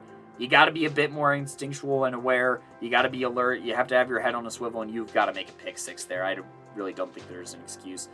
But on 3rd and 7, there's a dropped pass here that could have gone for a first down, and they have to punt. But they ate up some time, which I think is good. Evergreen on the 29-yard line. They get swallowed up in the backfield. Then they get swallowed up at the line of scrimmage. And then there's just a tough throw towards the boundary that is a 4th down. I put that they're trapped between inadequate running and receivers who can't catch. And then Tommy is struggling on these deeper out routes here. Maybe he's just tired of seeing his receivers drop these passes. But then Northridge on the 45. Ness makes the edge for a first.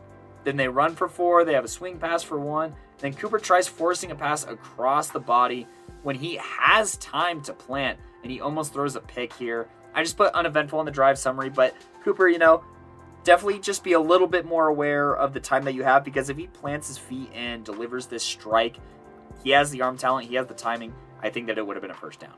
But Evergreen, they have a nice punt return to start at the 46 going in. And, Tommy Paholski, he puts his shoulder down. He gains 7. Then, there's a run for 1 or 2. Zimmer runs for a first down. And on 1st and 10 at the 22, Paholski keeps on a read option on a great fake and scores. The PAT is good. And now Evergreen has 14 on the board. I put on the drive summary that Tommy just does it himself and will have to drag these Cougars to a win against great teams, which is not ideal. On Northridge's next drive, starting at the 27-yard line, there's a dump off right before number 70 on Evergreen blows up the next run to the right. And on 3rd and 8, there's a deep pass that hits the turf. And then the punt is muffed, and Northridge recovers the football on the other side of the field. But hold up, there's a flag on the play. There's an illegal formation, 5 men in the backfield. And this scoots back Northridge. And not only does this scoot them back, but the snap goes over the punter's head. And the punter luckily escapes to the 12-yard line. But oh my gosh, it's like they're trying to let Evergreen back into this game. Just really silly mental mistakes here.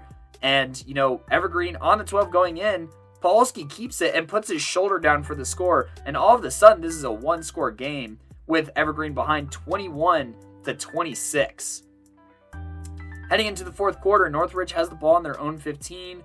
Rose can't decide on which receiver, and the pass kind of drops in between 2 guys. But the next pass is a very sweet pass for an absolutely monster first down. Northridge, they get a little bit of a run here on first down. Then Rose throws on the run and is just out of the reach of a receiver. Once again, just focus either on delivering these strikes on the run, but more than likely probably plant your feet for a quick second. Get used to throwing it pretty quick and having your mechanics be nice and fast. On 3rd and 7, there's a sweet physical run by Isaac Ness that picks up the first. And on 1st and 10 on the 49, Evergreen here, they allow a few rushing yards. And number 46 is helped off the field. And then number 70 makes a nice play at the line of scrimmage, but he is visibly limping really bad on the next play. And Northridge gets a dive for 5, and number 70 needs to be helped off the field. The limp looks worrying. I'm hoping that he's okay, but he would not return back to this game. On 3rd and 5, there's a fumbled snap, and then there's a punt on 4th and 6, giving Evergreen the ball. On the drive summary, I put Northridge is moving the ball really well here, and I think that, obviously if they maintain that momentum, that's good. And Evergreen lost 2 starters on that drive, which is not ideal here. So Northridge definitely should score again this game. Evergreen, they have a short run, short pass, and then a botched screen. I say maybe it's a missed opportunity, maybe a lucky break. So we'll have to call it a wash because there was some dispute that maybe on the punt that an Evergreen player touched it. But, I mean, it was really close to tell, and it did happen pretty fast. So, lucky break or missed opportunity, it is what it is. Evergreen, or Northridge on their own 44, my bad. They get a nice hole by the offensive line. Isaac Ness has a nice cut, setting up 2nd and 5. Ness then falls forward here to set up 3rd and inches before a holding call puts it at 3rd and 10. A pass comes in a little too low, and they have to punt. Evergreen on the 26 gets a, nice pass, but 2 slaps a player afterwards, and they shoot themselves in the foot with a 15-yard penalty. So they go from first down or 1st and 3 to 2nd and 18. Keep your cool. Evergreen, just with all these really bad displays of a lack of discipline in this game, is just debilitating, man. There's more to talk about with this coaching staff here, but I'll save that for the end summary here. But, on 2nd and 18, a run is swallowed whole, and on 3rd and 20, a screen is snuffed out, and they have to punt. This really stupid penalty might cost Evergreen momentum, was my drive summary, and maybe the game since the punt happens with 5 minutes left. That was the drive summary at the time. And so, Northridge, they get the ball at the 42 going in. Ness runs for 8, and Northridge is just eating up the clock here. But on the very next play, there is a hold. It puts at 2nd and 14. And then great blocks, sets up Damon West for 12. But he runs out of bounds. And so on 3rd and 5, they get swallowed up. And Evergreen takes a timeout here and still has 3.5 minutes left in this game. And so they ate up some good clock. But the fans may be tarnishing the refs right now with their responses here. As well as you got to stay in bounds when you're running the football this late in the game. So Evergreen, the ball on the 26-yard line and 3 minutes and 19 seconds. This is what it's all about here. This is what Simon, a.k.a. Coach V, said. This is what every quarterback dreams about right here, isn't it? And I was like, absolutely right. This is big-time football. I'm very excited to see where this game goes. And on the very first play, there is a holding penalty here, and it puts them at 1st and 21. Quick hitch almost turns into a tip drill as 3 just bats it up into the sky and doesn't catch it. I want to say that's like drop number 5 or something like that. And so on 2nd and 21, number 4 does corral the pass, and he gets all the way to the 42-yard line. Then there's another quick hitch to number 3. This one he catches for a gain of 9. They run for a first and have the ball on the 45 going in. Zimmer stumbles and rumbles and spins forward for a first down before Cody Burkholder is helped off the field with an ankle issue, and they have the ball on the 34 going in. Tommy Baholski keeps for 6, then he gets Northridge offsides. And so with 2 minutes and ball on the 28 with a first, it's looking really good for Evergreen as they are just stringing together a very nice drive here. They get a nice run for 7, then on the next play here on 2nd and 3, number 12 for Northridge blows it up, and it puts 3rd and 2 here where Cody Burkholder stuffs this run. And on 4th and 1, they call a timeout here with 39 seconds remaining on the 15 going in. Right here, right now, who wants it more? 4th and 1, Evergreen calls this boring direct snap to 46 that goes for the first, and they call it another timeout.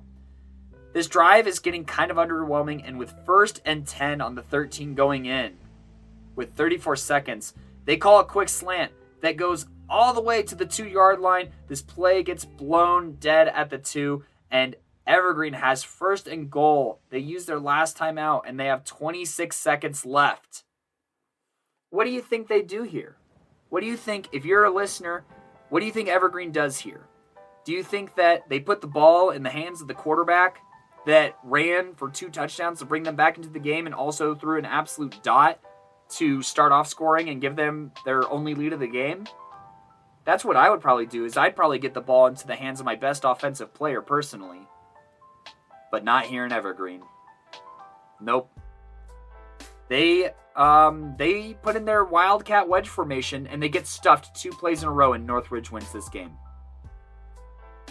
Huge shout out to Northridge. I do not want to take anything away from them here, as they did stave off this Evergreen team, but they have to be more polished here. Let's go ahead and talk about Northridge here first in this post-game summary. My expectations look, Northridge, I've been very high on them since the beginning, and they showed me a lot here. Cooper Rose, I think, is substantially better than what he was as a player last year. Now it's just players have to play a little bit smart. You can't make these little mental mistakes. I'd say was the big issue with Northridge here, whether it's dropping passes or running out of bounds. I think that this team is locked and loaded, and they have a massive game to prove just how talented they are against Roosevelt later this year. But, that is going to be a huge game, and, Northridge should be looking forward to it. I think that they have the talent. I think that their offensive line and defensive line are great. Losing Steckel, I think, is part of the reason here why Evergreen starts to score more in the second half.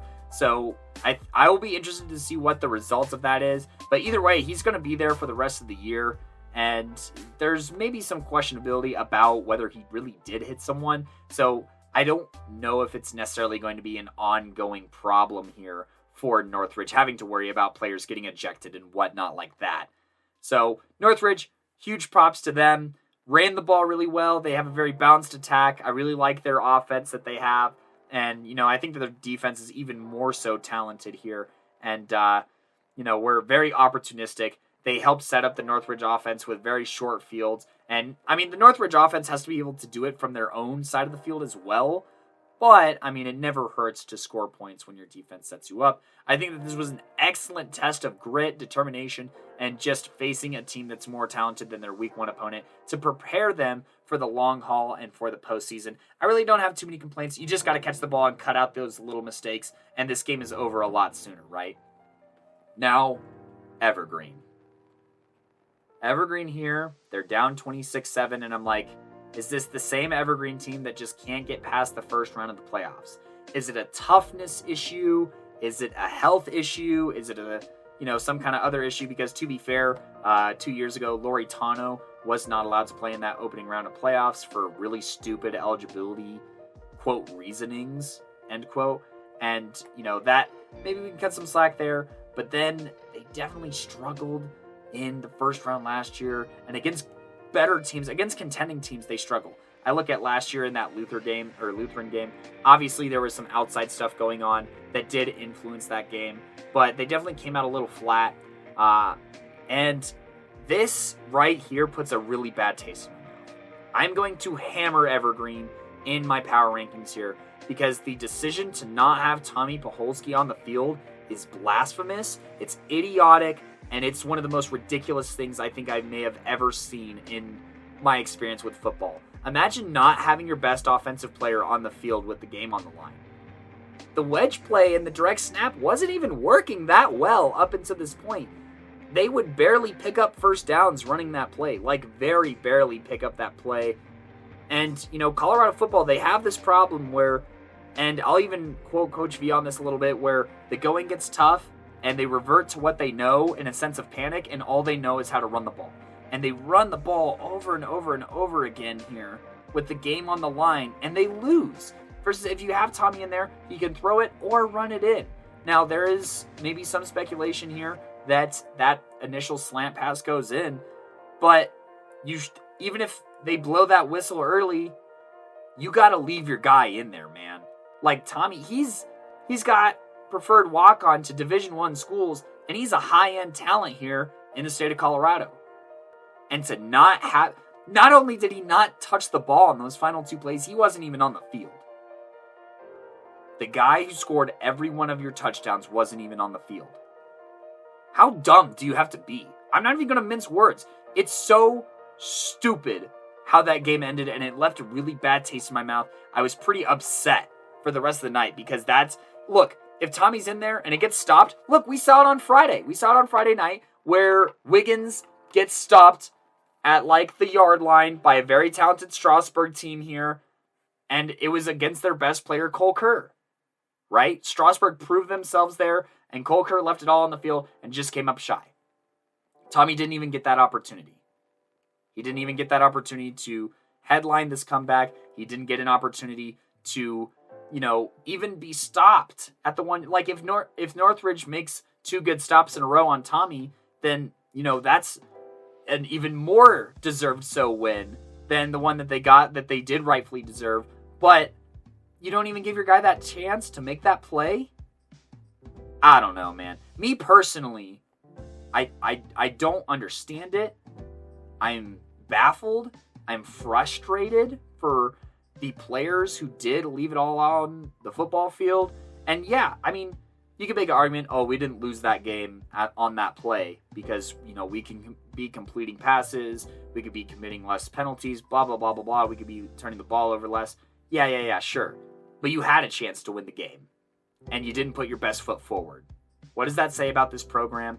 And it does not inspire me to believe in them for this upcoming postseason. Throughout this game, and especially during this comeback, I was like, hey, this is a team that I maybe think could contend for a state title. After that performance, they're going to have to show me a lot more, and it's not necessarily the players that have to show me more for them to win my trust back.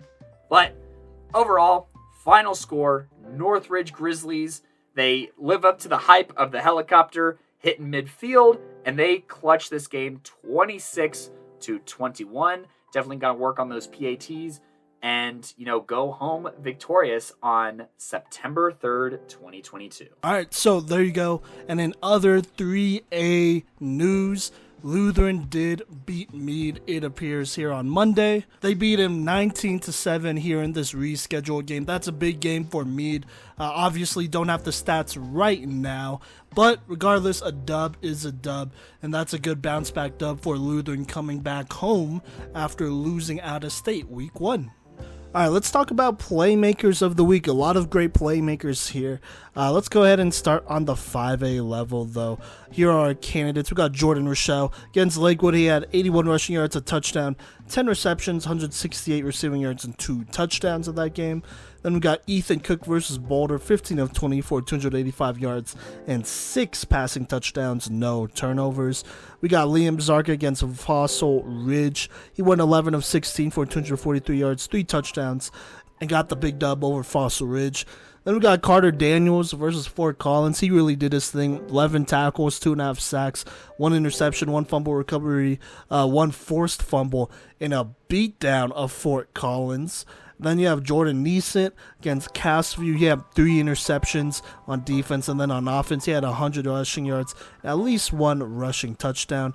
And then we got Isaac Angle in the upset win against Fountain Fort Carson. He had 9 tackles and 2 interceptions. A lot of great players here. I gotta go with the best matchup here, and I'm going with Isaac Angle out of Highlands Ranch High School, the senior linebacker. He had 9 tackles, 2 picks. That was clutch in that game to get the upset here, and so that's why I'm going to go ahead and give it to him. Moving on, though, in 4A, we have a couple guys here. I got 3, I narrowed it down to 3, but we got Braden DeMatos Burrows against Air Academy. He had 20 rushes, 135 rushing yards, and 2 rushing touchdowns for Widefield. Then we have Zach Stryker, the senior quarterback for Ponderosa, 10 of 14 for 118 yards, 3 passing touchdowns. Also had 10 carries for 112 rushing yards and 2 rushing touchdowns versus Chaparral. Then we got Cole LaCrue, 15 of 24 for 179 yards, 2 passing touchdowns. Also had 98 rushing yards and 3 rushing touchdowns versus them. I am going to go with Braden DeMatos Burrows versus Air Academy, the senior running back. I mean, he was unstoppable in that game. Obviously, he scored twice, but he got plenty of big-time first downs for this Widefield team to help them contain and maintain the lead in that game versus Air Academy. Also helped them to a 2-0 start. Moving on, I got 3 for 3A here. I got Marcellus Honeycutt Jr. He had 2 touchdowns versus 4A Falcon in a big win against them. At least 2 touchdowns. They haven't posted their stats yet, so there you go. But that's pretty good against a 4A Falcon team. Then I got Austin Beeson for Green Mountain. Against Severance, he had 3 receptions, 50 receiving yards, and 2 receiving touchdowns, including a pick 6 in that route of Severance there. And you got Cooper Rose, quarterback for Northridge Senior, 12 of 24, 158 passing yards, 3 touchdowns to 1 pick versus Evergreen. I am going to have to go with Austin Beeson out of Green Mountain. I mean, 3 total touchdowns on the day, 2 on offense, 1 on defense against they were a team in Severance that was rated in our top 10. That is big time, and so that's why he will be our 3A Playmaker of the Week. Then on 2A, I got two guys here. I got Walker Martin. He went 13 of 17, 193 yards, 3 touchdowns versus University in that rivalry game. And then I have Cash Altshager. He had 22 carries for 278 rushing yards, 2 rushing touchdowns. Also had 2 receptions, 127 receiving yards, and 2 receiving touchdowns. And then on defense had a tackle and an interception versus Highland for Wellington's first win in program history. And I'm going to have to go with Cash Altshager. Like I said, if I'm saying that wrong, I apologize. But out of Wellington High School, not only did he put up an excellent stat line, but that obviously helped in their first program dub, which is historic against Highland. So there you go. Then on 1A, I got 3 guys. You have Nolan Shepard out of Flatirons Academy. The senior quarterback he went 5 of 9 for 116 passing yards and 1 passing touchdown. Most notably, though, he rushed 16 times for 144 rushing yards and 3 rushing touchdowns versus Platte Canyon. Then I got Keegan Gunter out of Monte Vista. He had 17 carries for 175 rushing yards and 4 rushing touchdowns. Also had 10 receptions for 112 yards there against Colorado Springs Christian. And then last but not least, I got Austin Velasco out of Strasburg, the junior receiver. He had 7 receptions, 97 yards, and 2 touchdowns versus Wiggins. And I'm actually going to have to give this one to Austin Velasco out of Strasburg. 7 receptions, 97 yards, 2 touchdowns. He really helped open up this game for Strasburg here and caught a couple key touchdowns that will help them win that double overtime thriller over a very good Wiggins team. So there you go. Our playmakers of the week on the 5A level, it's Isaac Angle out of Highlands Ranch, senior linebacker. On 4A, it's Braden DeMontos Burrows, the senior running back out of Widefield. On 3A, it is Austin Beeson, I believe senior out of Green Mountain. On 2A, it is Cash Altshager. I want to say he's either a sophomore or a freshman. He's an underclassman, so he's young, out of Wellington. And then on the 1A level, we got junior Strasburg receiver Austin Velasco. So there you go. Those are your playmakers of the week. Let's move on, though, and let's talk about power rankings starting on the 1A level. Also, by the way, in case you forgot how we do our power rankings, myself and Kodey are the only ones on this podcast that do them. We rank teams 1 through 10. If you're at number 1, you get 10 points. Number 2, 9 points. Number 3, 8 points, and so forth. Then we add those points up, and so whoever has the most points is higher up on the list. So the maximum amount of points you can get is 20 if we both rank you at number 1. So that means you get 10 points. So just keep that in mind. There wasn't a whole ton of changes here, but there are definitely some. So in 1A, like I said, we're going to go ahead and actually start at number 10 for all of these here. And at number 10, we have Rye. They move up. They were not ranked in our top 10 last week. They didn't play a game last week, but this week they go into Manitou Springs and win in a 1-score game against a 2A squad. Like I said, they got the dub here. Now, they are also moving up because other teams such as Colorado Springs Christian, at least in my personal rankings, fell out, and I had Rye actually ranked higher than Kodey had Colorado Springs Christian ranked, which he still had in his top 10. So there you go. Rye does move up here, though. At number 9, though, we got Meeker. Now, Meeker, had a tough week. They played Lyman, which is never an easy thing to do here. And so for that, Lyman, they're still, for me, I had them rated at number 1. Last week, they were not quite at number 1, but they're in the top 3 or so. And so for that, we're going to keep Meeker here at number 9. They lost to Lyman 42-14. They're still a young squad, though. We will see what happens as the season goes on. I'm not super worried about it. Then coming up next, we have 2 teams tied for 7th/8. And so we have Banning Lewis Academy and Centauri. Both had very different weeks. Banning Lewis Academy got a huge blowout win over Jefferson. Wow, Centauri, they got to play 2A Florence. And, without their star running back, they were not quite able to get it done as they lost to Florence 29-7.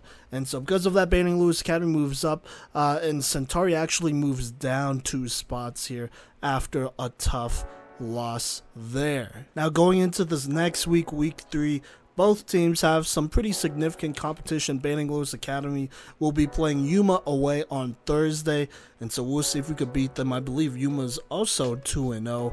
While Centauri is moving on to play Buena Vista away this Friday. And Buena Vista being a top tier team, that is not going to be an easier matchup than this Florence one. So we'll see what happens. But for now, like I said, I have Banning Lewis Academy. We have Banning Lewis Academy and Centauri tied here for 7/8.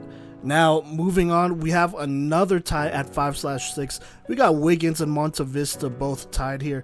Wiggins obviously losing a tough double overtime game to Strasburg, and so they're moving down one spot compared to last week, while Monte Vista getting a very dominant win over Colorado Springs Christian here in week 2, and so for that, Monte Vista moves up 2 spots. But for now, both of these teams are tied here. Wiggins, they could have won that game. They honestly could have won that game, but they kind of found themselves in a hole early on, and so that was just a tough comeback there. A tough comeback to make there away and after multiple delays. Now, Monte Vista, they beat Colorado Springs Christian pretty easily here. Next Friday, they got Gunnison. Gunnison, they've won a couple of games. They should be able to beat them, but, you never know. We'll see what happens there. And I think I forgot to say who Wiggins is going to play next week. They play Rocky Ford next week at home. That should be a win. I'd be surprised if it wasn't. So there you go. But after that, their next opportunity to move up here would be playing Platte Valley on Saturday, September 17th. That's an away game. Platte Valley is a 2A team. We'll see what happens. Moving on, though, at number 4, we have Ray, and they're actually moving down one spot compared to last week here. And honestly, the only reason they're moving down is because some other teams we believe should be moving up.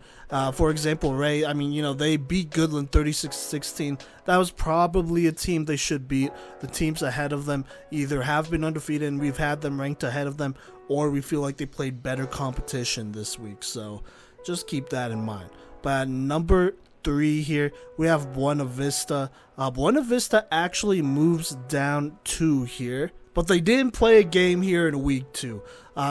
For the same reason we moved down Ray, it's because we liked the teams ahead of them and what they had to show against better quality opponents.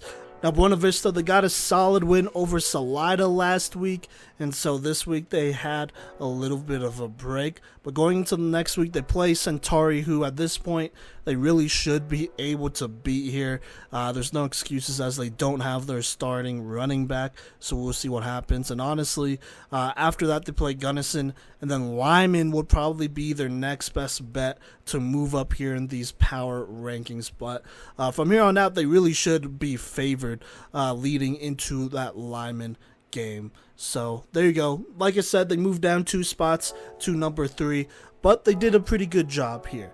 Now, at number 2, this is the team that we have a lot of faith in, a team that we were pretty sold on once we got to see them live, and so maybe it's a little bit of recency bias, but they battled through a lot of adversity, and they beat a tough team in double overtime. That's right, we have Strasburg here, moving up 4 spots to number 2.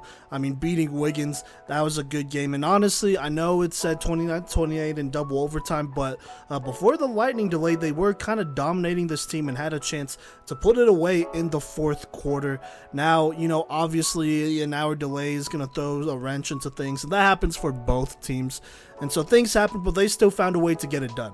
And after seeing this team live, I really like the size they have up front. Their defense played well. They showed that they could beat you in a couple ways. It's not just running the ball. They could go through the air and beat you as well. And so they have a absolute challenge against Lyman, who, you guessed it, moves to number 1 in our rankings. I had them at number 1 in my personal rankings last week. Kodey finally puts them here at number 1 as well, and so we'll see what happens. Lyman, they took care of business versus Meeker. They beat them by double digits and whatnot. That's great. Now going into this week, they got a good Strasburg team.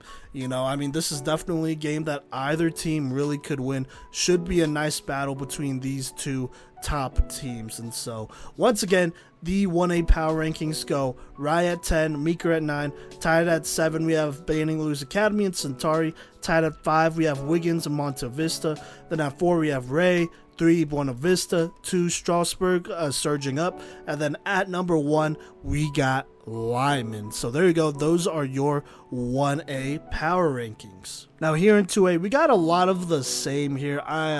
I moved up a team, and this is in my personal rankings, and that eventually affected these rankings here. I moved up a team one, and so that kind of affects that, but let's go ahead and hop into it. At number 10, we got Moffat County. They won, so they stay here. Now, the one difference here is Basalt and Elizabeth. We have them tied for 8. Technically, Basalt moves down 1 and Elizabeth moves up 1. I like their win against Burlington, so there you go. But, I mean, Basalt, they still won their game. And then basically the rest stay the same. Platte Valley stays at 7. Florence and the Academy are basically tied here at 5, and so they stay there. La Junta stays at 4, Delta stays at 3. They didn't even play a game this last week. They got a forfeit win, so there you go. Eden bounce back and win, but they stay at 2 for now. TCA, they get a huge blowout dub against Harrison, but you can move up higher than 1, so they stay there. So compared to last week, I mean, basically the exact same. Nothing crazy really happening there. So there you go. Those are your 2A power rankings. Let's talk 3A power rankings. We got a bit of a shakeup here. Let me go ahead and remind you the 3A week 1 power rankings from last week. But at 10, we got Frederick, 9, Meade, 8, Severance. Tied for 6, we have Lutheran and Holy Family. At 5, we got Durango. Tied for 3rd was Green Mountain and Northridge. And then tied for 1st, we had Roosevelt and Evergreen. Now, going into this week's power rankings, there's a little bit more separation. At number 10 is Holy Family. They actually move up here. Kodey had them ranked a lot higher than I did. I didn't have them ranked at all. But they lost to Broomfield by like 50 or so points, something crazy. Still, though, that's a good 4A team, so that's why I'm sure they're up here. At number 9, we got Resurrection Christian. They move up. They were not ranked last week, but 2 impressive wins here have moved them up, combined with a couple losses. So there you go. They're 2-0 right now, I believe.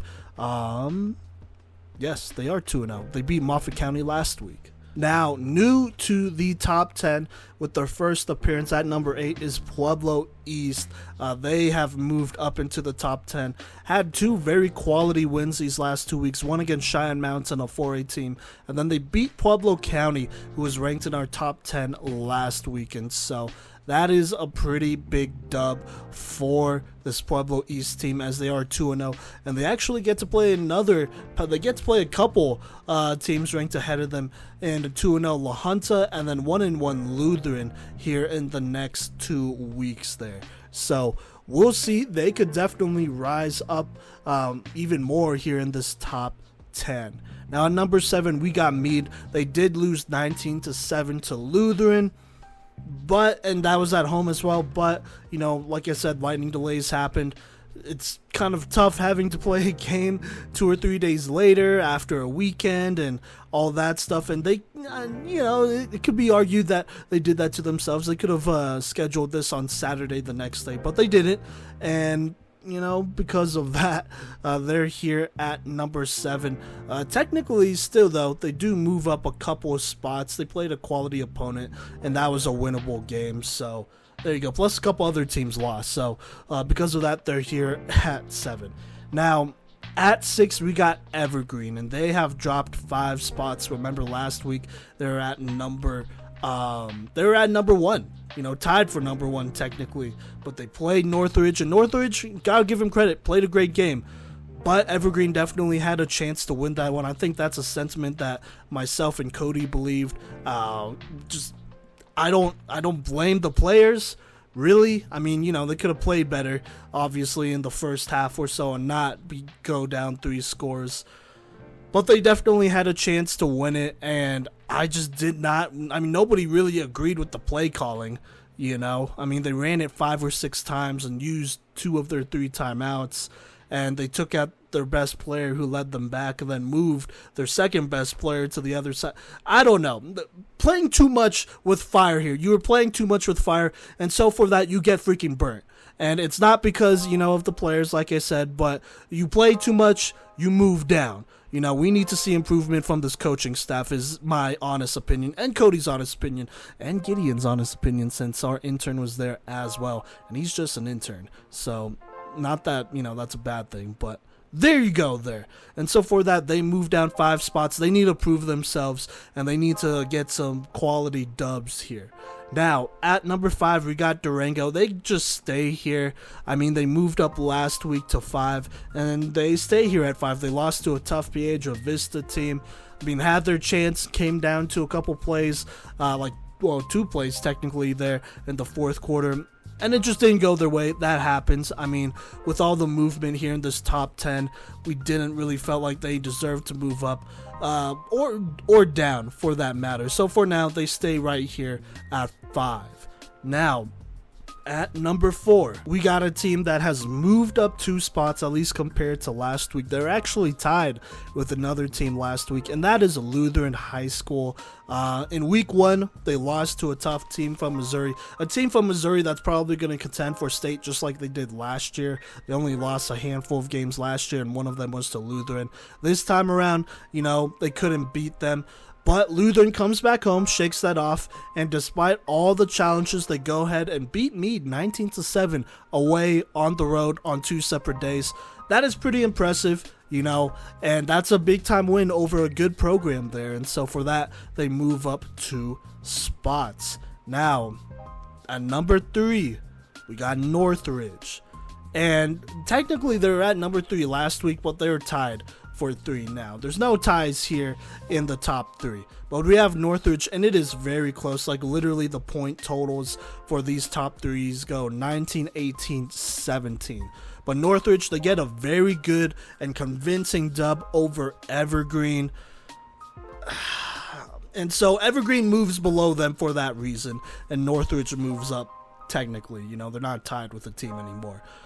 But, like I said, that was definitely a game Evergreen could have won.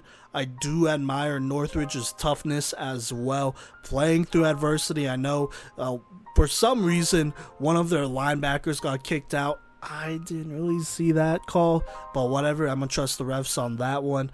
And then, a bunch of other things happened, but I really, really liked what I saw. This offensive line did as good a job as they could against some tough pass rushers in Russ Woodward, Jordan Turnbull, those guys. And then offensively, Isaac Ness, he did his thing, didn't score any touchdowns, but, definitely could have in this game if they asked him to. But Cooper Rose really impressed me.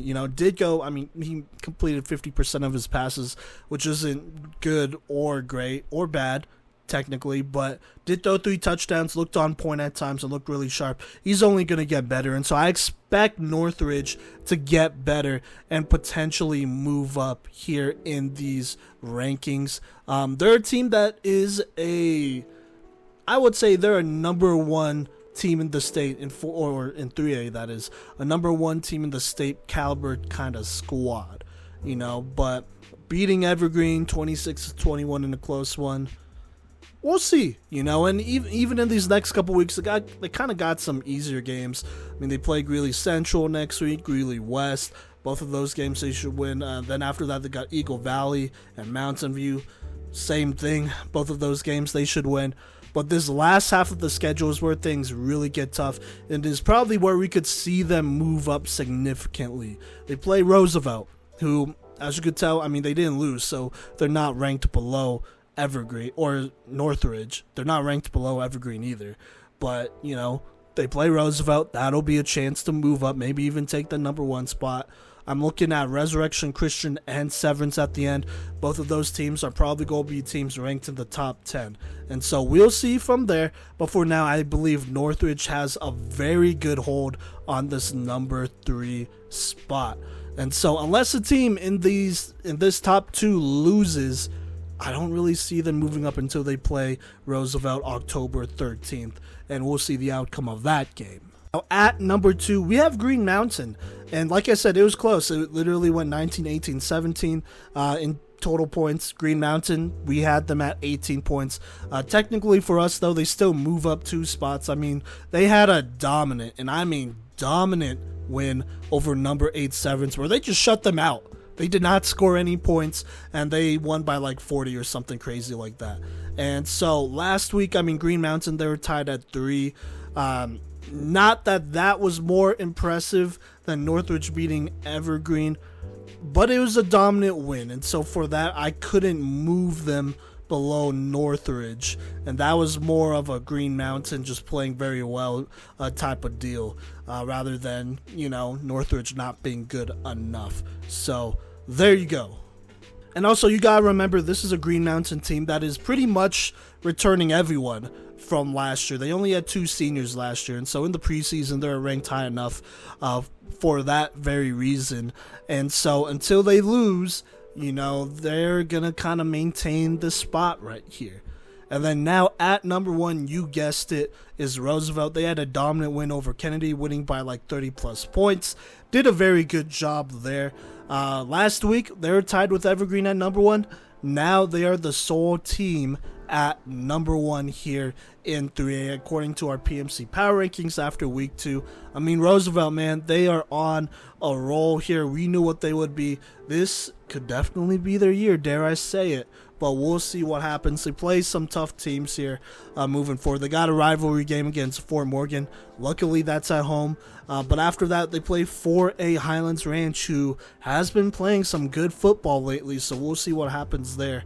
And then they got Holy Family, Res, Northridge, and Severance, all teams that are ranked here in the top 10 or were ranked at one point. So we'll see about that. I mean, they won't really get challenged until they play probably Highlands Ranch or Holy Family. And at that point, we could talk about potentially moving them down and moving one of the other teams up. But for now, your 3A power rankings as of week 2 is Holy Family at 10, Resurrection Christian at 9, Pueblo East at 8, Meade at 7, Evergreen at 6, Durango at 5, Lutheran at 4, Northridge at 3, Green Mountain at 2, and at number 1, we got Roosevelt. So there you go. Alright, now in 4A, we do have a little bit of movement here on the 4A level. Most of it is on the back end, but let me go ahead and read off last week's power rankings after week 1. But at number 10, we had Broomfield, 9, Vista Ridge, Fruita Monument at 8, Dakota Ridge at 7, Loveland at 6, Ponderosa at 5, Denver South at 4, Erie at 3, Pueblo West at 2, and Palmer Ridge at number 1. Now, let's go ahead and talk about this week and all that great stuff. At number 10, we got Vista Ridge. They moved down 1 spot. Now, they did beat Far Northeast. Was a little bit closer than we expected. I mean, still some things they could clean up on offense and all of that great stuff. At this point, honestly, we just need to see a cleaner game from Vista Ridge. They've been making a lot of mistakes, a lot more than usual. One of them, still resulted in a win. The other one, they lost by 3 points to a 5A Legend team, which isn't the worst loss in the world. So we'll see. Now, this next week, they get to play Pine Creek. And it's going to be at Pine Creek. Not that that's the farthest drive. It's literally like 5 minutes away. And I know that because I live 5 minutes away from the stadium.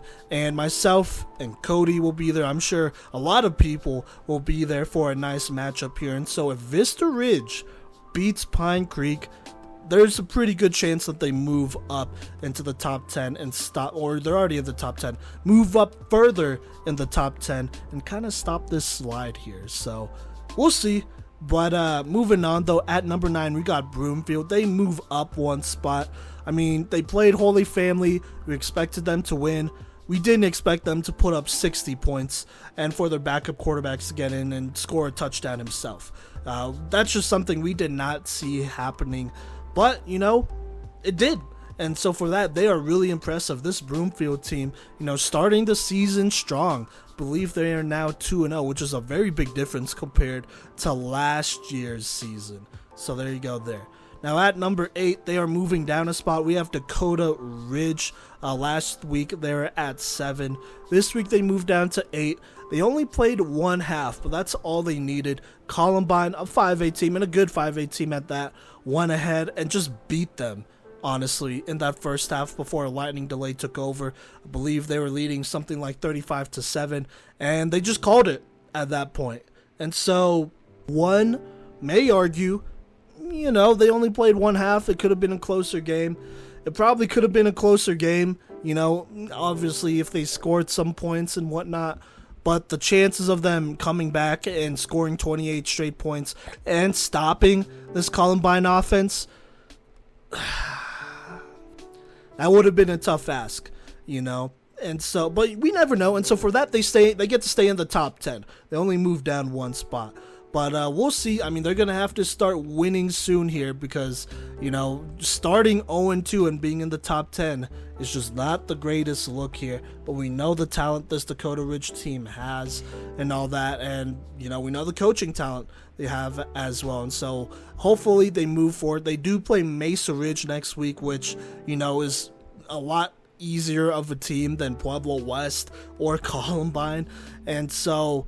but still a challenge. I mean, Mesa Ridge is probably going to make the playoffs. I actually believe Mesa Ridge is 1-1. Well, they're 1-1 at this point, but they lost to Palmer Ridge 28-7. And so we'll see what happens. That should be a competitive game, but Dakota Ridge should take care of business and win.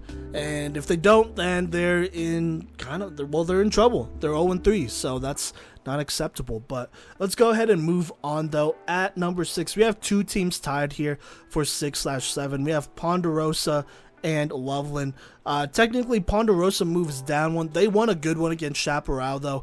Blew them out, did their thing. Zach Stryker had a great game. Loveland, I believe they got a pretty easy dub against Mountain View. Blew them out as well, and so they stay here. The only reason Ponderosa is moving down is because I, in my personal rankings, had another team moving up. And it's not because, like I said, it's not because either of those teams played bad. But there you go. Ponderosa and Loveland here tied for 6th. Moving forward, they should at least stay in the top 10 or around this spot here. I mean, Loveland, they played Pomona. They are kind of having a down year. Actually, really, Loveland won't play an opponent in the top 10 until they play Erie on September 30th. And so there you go. That would be their best chance to move up the most, probably this regular season in general as well. Ponderosa, on the other hand, they have their hands full with the matchup against Golden this Saturday, but they do play Palmer Ridge and Denver South 2 weeks from now. Back to back, week by week there. So there you go. That would be a good chance for them to continue to move up and whatnot. Don't overlook Legend, though. Legend, they are winning a couple games. If Legend beats them, then that could potentially stop their rise as well. So there you go. Now, at number 5, this is a team that I have moved up personally because I was very impressed with their win from this last week here. And that is Freedom Monument. They move up 3 spots after going down to 8 last week. They had a very dominant win over Montrose, a team that's not bad and doesn't run a bad system. I mean, technically, the system that Montrose runs makes it very hard to go up by multiple scores. But Freedom Monument did it, and they did it without really having to pass the ball too. So for that, Freedom Monument takes a nice spot here in the top 10 for the first time this season. So there you go there. Now Freedom Monument, they will be playing a Skyline team this Friday. That could potentially be a trap game. We'll see what happens, but Skyline, they're not bad. And after that, they play Grandview, a 5A team. If they beat Grandview, that would be a huge upset, and Freedom Monument could definitely see, a little bit of a skyrocket upwards into that number 1, or at least more into that top 5 spot here. Now after this, the top 4 teams are basically all the same. At number 4, we had Denver South. I mean, they blew out Denver East. It was not close at all. They made an example out of them. And so, I mean, they should have, done that, but still, very impressive dub there for that, they get to stay at this number 4 spot. And it's not because they're not talented or any of that stuff. It's just because, I mean, these other teams, they had pretty solid wins of their own. Denver South, they get Longmont next week. And really, they won't get a shot at another top 10 team, at least currently, until they play Ponderosa on September 29th. So we'll see about that. Now at number 3, we got Erie. And Erie, they beat Mullen, a 5A team, a solid 5A team. Not like a top 10 team, at least according to us. But they beat him, avenged. Well, not avenged, but got back on track after they lost to Ponderosa 39-27 last week. They beat Mullen by 20, so that's pretty good. Next week, they play Montrose. We'll see how that goes. Montrose, I mean, they're still probably a playoff team. After that, they pull Broomfield, which is in our top 10. Windsor, who is just outside of our top 10, but is there. And Loveland, who is in our top 10. So some very tough schools for Erie coming up here, especially on this stretch. So we'll see if they get a chance to move up here. Most likely another team will have to lose. Speaking of teams that'll have to lose, we got Pueblo West High School. They are here still at number 2. Played Pueblo County, took care of Pueblo County, beat them 41-7. Now they will get a chance at the number 1 team in Palmer Ridge on October 7th, and so that's definitely a date that we got to look out for there. I mean, Palmer Ridge, they are currently still the number 1 team, spoilers of course, but they're still looking good, so we'll see what happens. Now for Pueblo West, they got to keep winning though. And these next couple weeks, they got Fountain Fort Carson, Far Northeast, and Mesa Ridge. In my opinion, they're better than all of these teams. I mean, Fountain Fort Carson, they just lost to Highlands Ranch. So, there you go there. Mesa Ridge lost to Palmer Ridge, Far Northeast lost to Vista Ridge. They all lost to teams that, I believe Pueblo West is at least a little bit better than. And so, or on the same level, I'm going to say that as well. And so we'll see. They should win these next couple games, but it's not like they're not going to get challenged. So there you go there. And at number 1, like I said, for the second straight week, we got Palmer Ridge. Palmer Ridge played a solid Mesa Ridge team, and they beat them. No late game heroics or craziness this year, but they go ahead and beat them 28-7 and keep this number 1 spot. Now they got Lewis Palmer. That's a rivalry game. Lewis Palmer, I believe they're 2-0 as well. So we'll see. Palmer Ridge is still, favored in this one, so they should beat him. But we'll see about that. Then after that, they got Smoky Hill, who has been they've been on the rise here in 5A, so we'll see about them. Ponderosa, they're in the top 10 here. Pueblo West, they're right behind them. And then you got Vista Ridge at the end of the season. So Palmer Ridge, it's not like they're going to go the season without being challenged. They're going to be challenged at least 3 or 4 times by top 10 teams. And how they reply is up to them. And so we'll see. But for now, our Week 2 4A Power Rankings is Vista Ridge at 10, Broomfield at 9, Dakota Ridge at 8, Ponderosa and Loveland tied here at 6, Fruita Monument moving up at 5, Denver South here at 4, Erie at 3, Pueblo West at 2, and Palmer Ridge at number 1. Alright, now we got 5A Power Rankings here. Before I get into these, go ahead and look at 1 through 4A if you want to. If not, you could stay right here. But I'm going to go ahead and explain the process real quick one more time here. So that way you listen to how we do these power rankings either at the beginning of these power rankings updates with 1A or right here at the end. And so basically what we do, myself and Kodey, we're the only ones who we rank teams 1 through 10. And if you're ranked at number 1, you get 10 points. That's 10 points each from myself and Kodey. At 2 is 9, 3, 8, 4, 7, and so on and so on. The team with the most points is ranked higher, and so if you want to be ranked at number 1, and if that's a unanimous thing, then both of us would have to vote for you at number 1, and that would mean you would have 20 points, and then so on and so on and so on. And so that's how we do these things. And that's basically the average when we get to these power rankings. But let me go ahead and give you an update, or well, before the update, let me tell you how last week's power rankings went. Then I'll give you the update. But tied at 9/10, we had Rock Canyon and Fairview. At 8, Ralston Valley. 7, Thunder Ridge. 6, Pine Creek. Tied at 4 was Columbine and Grandview. At 3, we had Valor Christian. 2, Regis Jesuit. And 1, Cherry Creek. So there you go there. Not too many changes here in this top 10 for 5A, but we did have some separation here. At number 10, we got Fairview. Technically, they were tied for 9/10 last week, so if you want to say, I mean, they moved down one. At least they would have moved down one in either myself or Cody's rankings, so there you go. But technically, they're still at the same spot here. I mean, had a dominant win over Lakewood. That was a good confidence booster there for that Fairview offense and the team as a whole, but definitely a game they should have won, so nothing crazy there. But next week, on Friday the 9th, they play Valor Christian, the 1-1 Valor Christian, and so we'll see how that game goes. There will be a chance for them to beat Valor, but we'll see. You know, they're going to have to play well. Valor Christian, they've gotten better each week, and so, you know, in Valor, they're still in our top 5, spoiler alert. So there you go, but that'll be their chance to move up. Plus, this is a home game, so if you're a Fairview fan, you got to pack the stands for this one. You got to.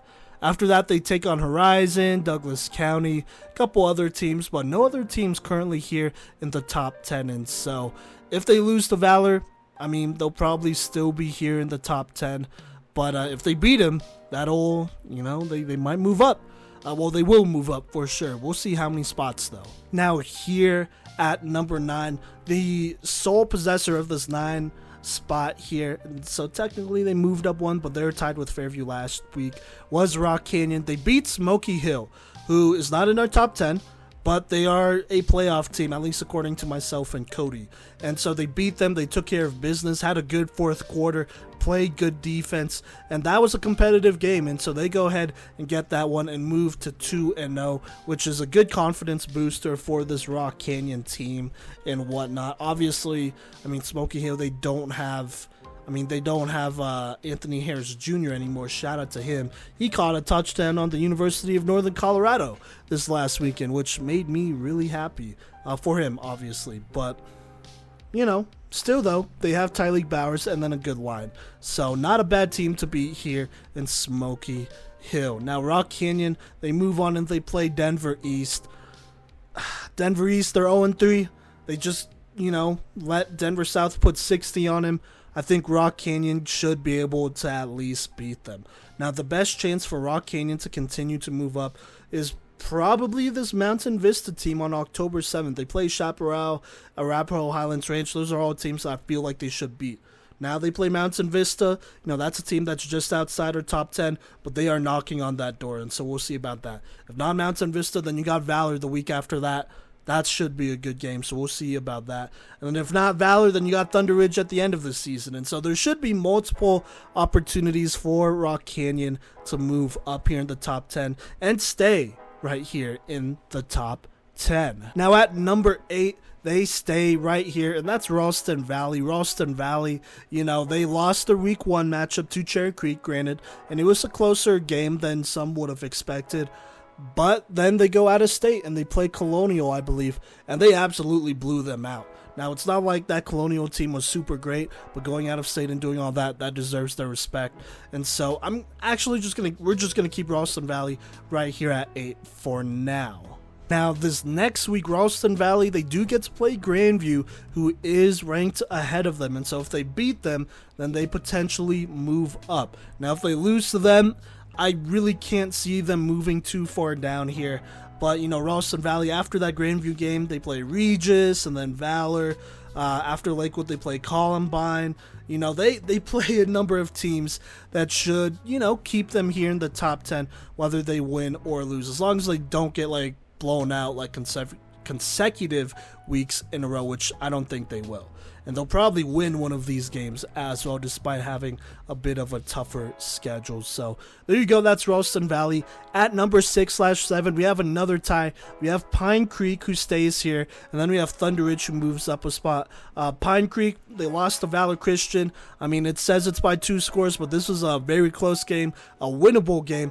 It just came down to a couple big plays here in the fourth quarter by Valor, which, I mean, they were easily erased if you're Pine Creek, to be honest with you.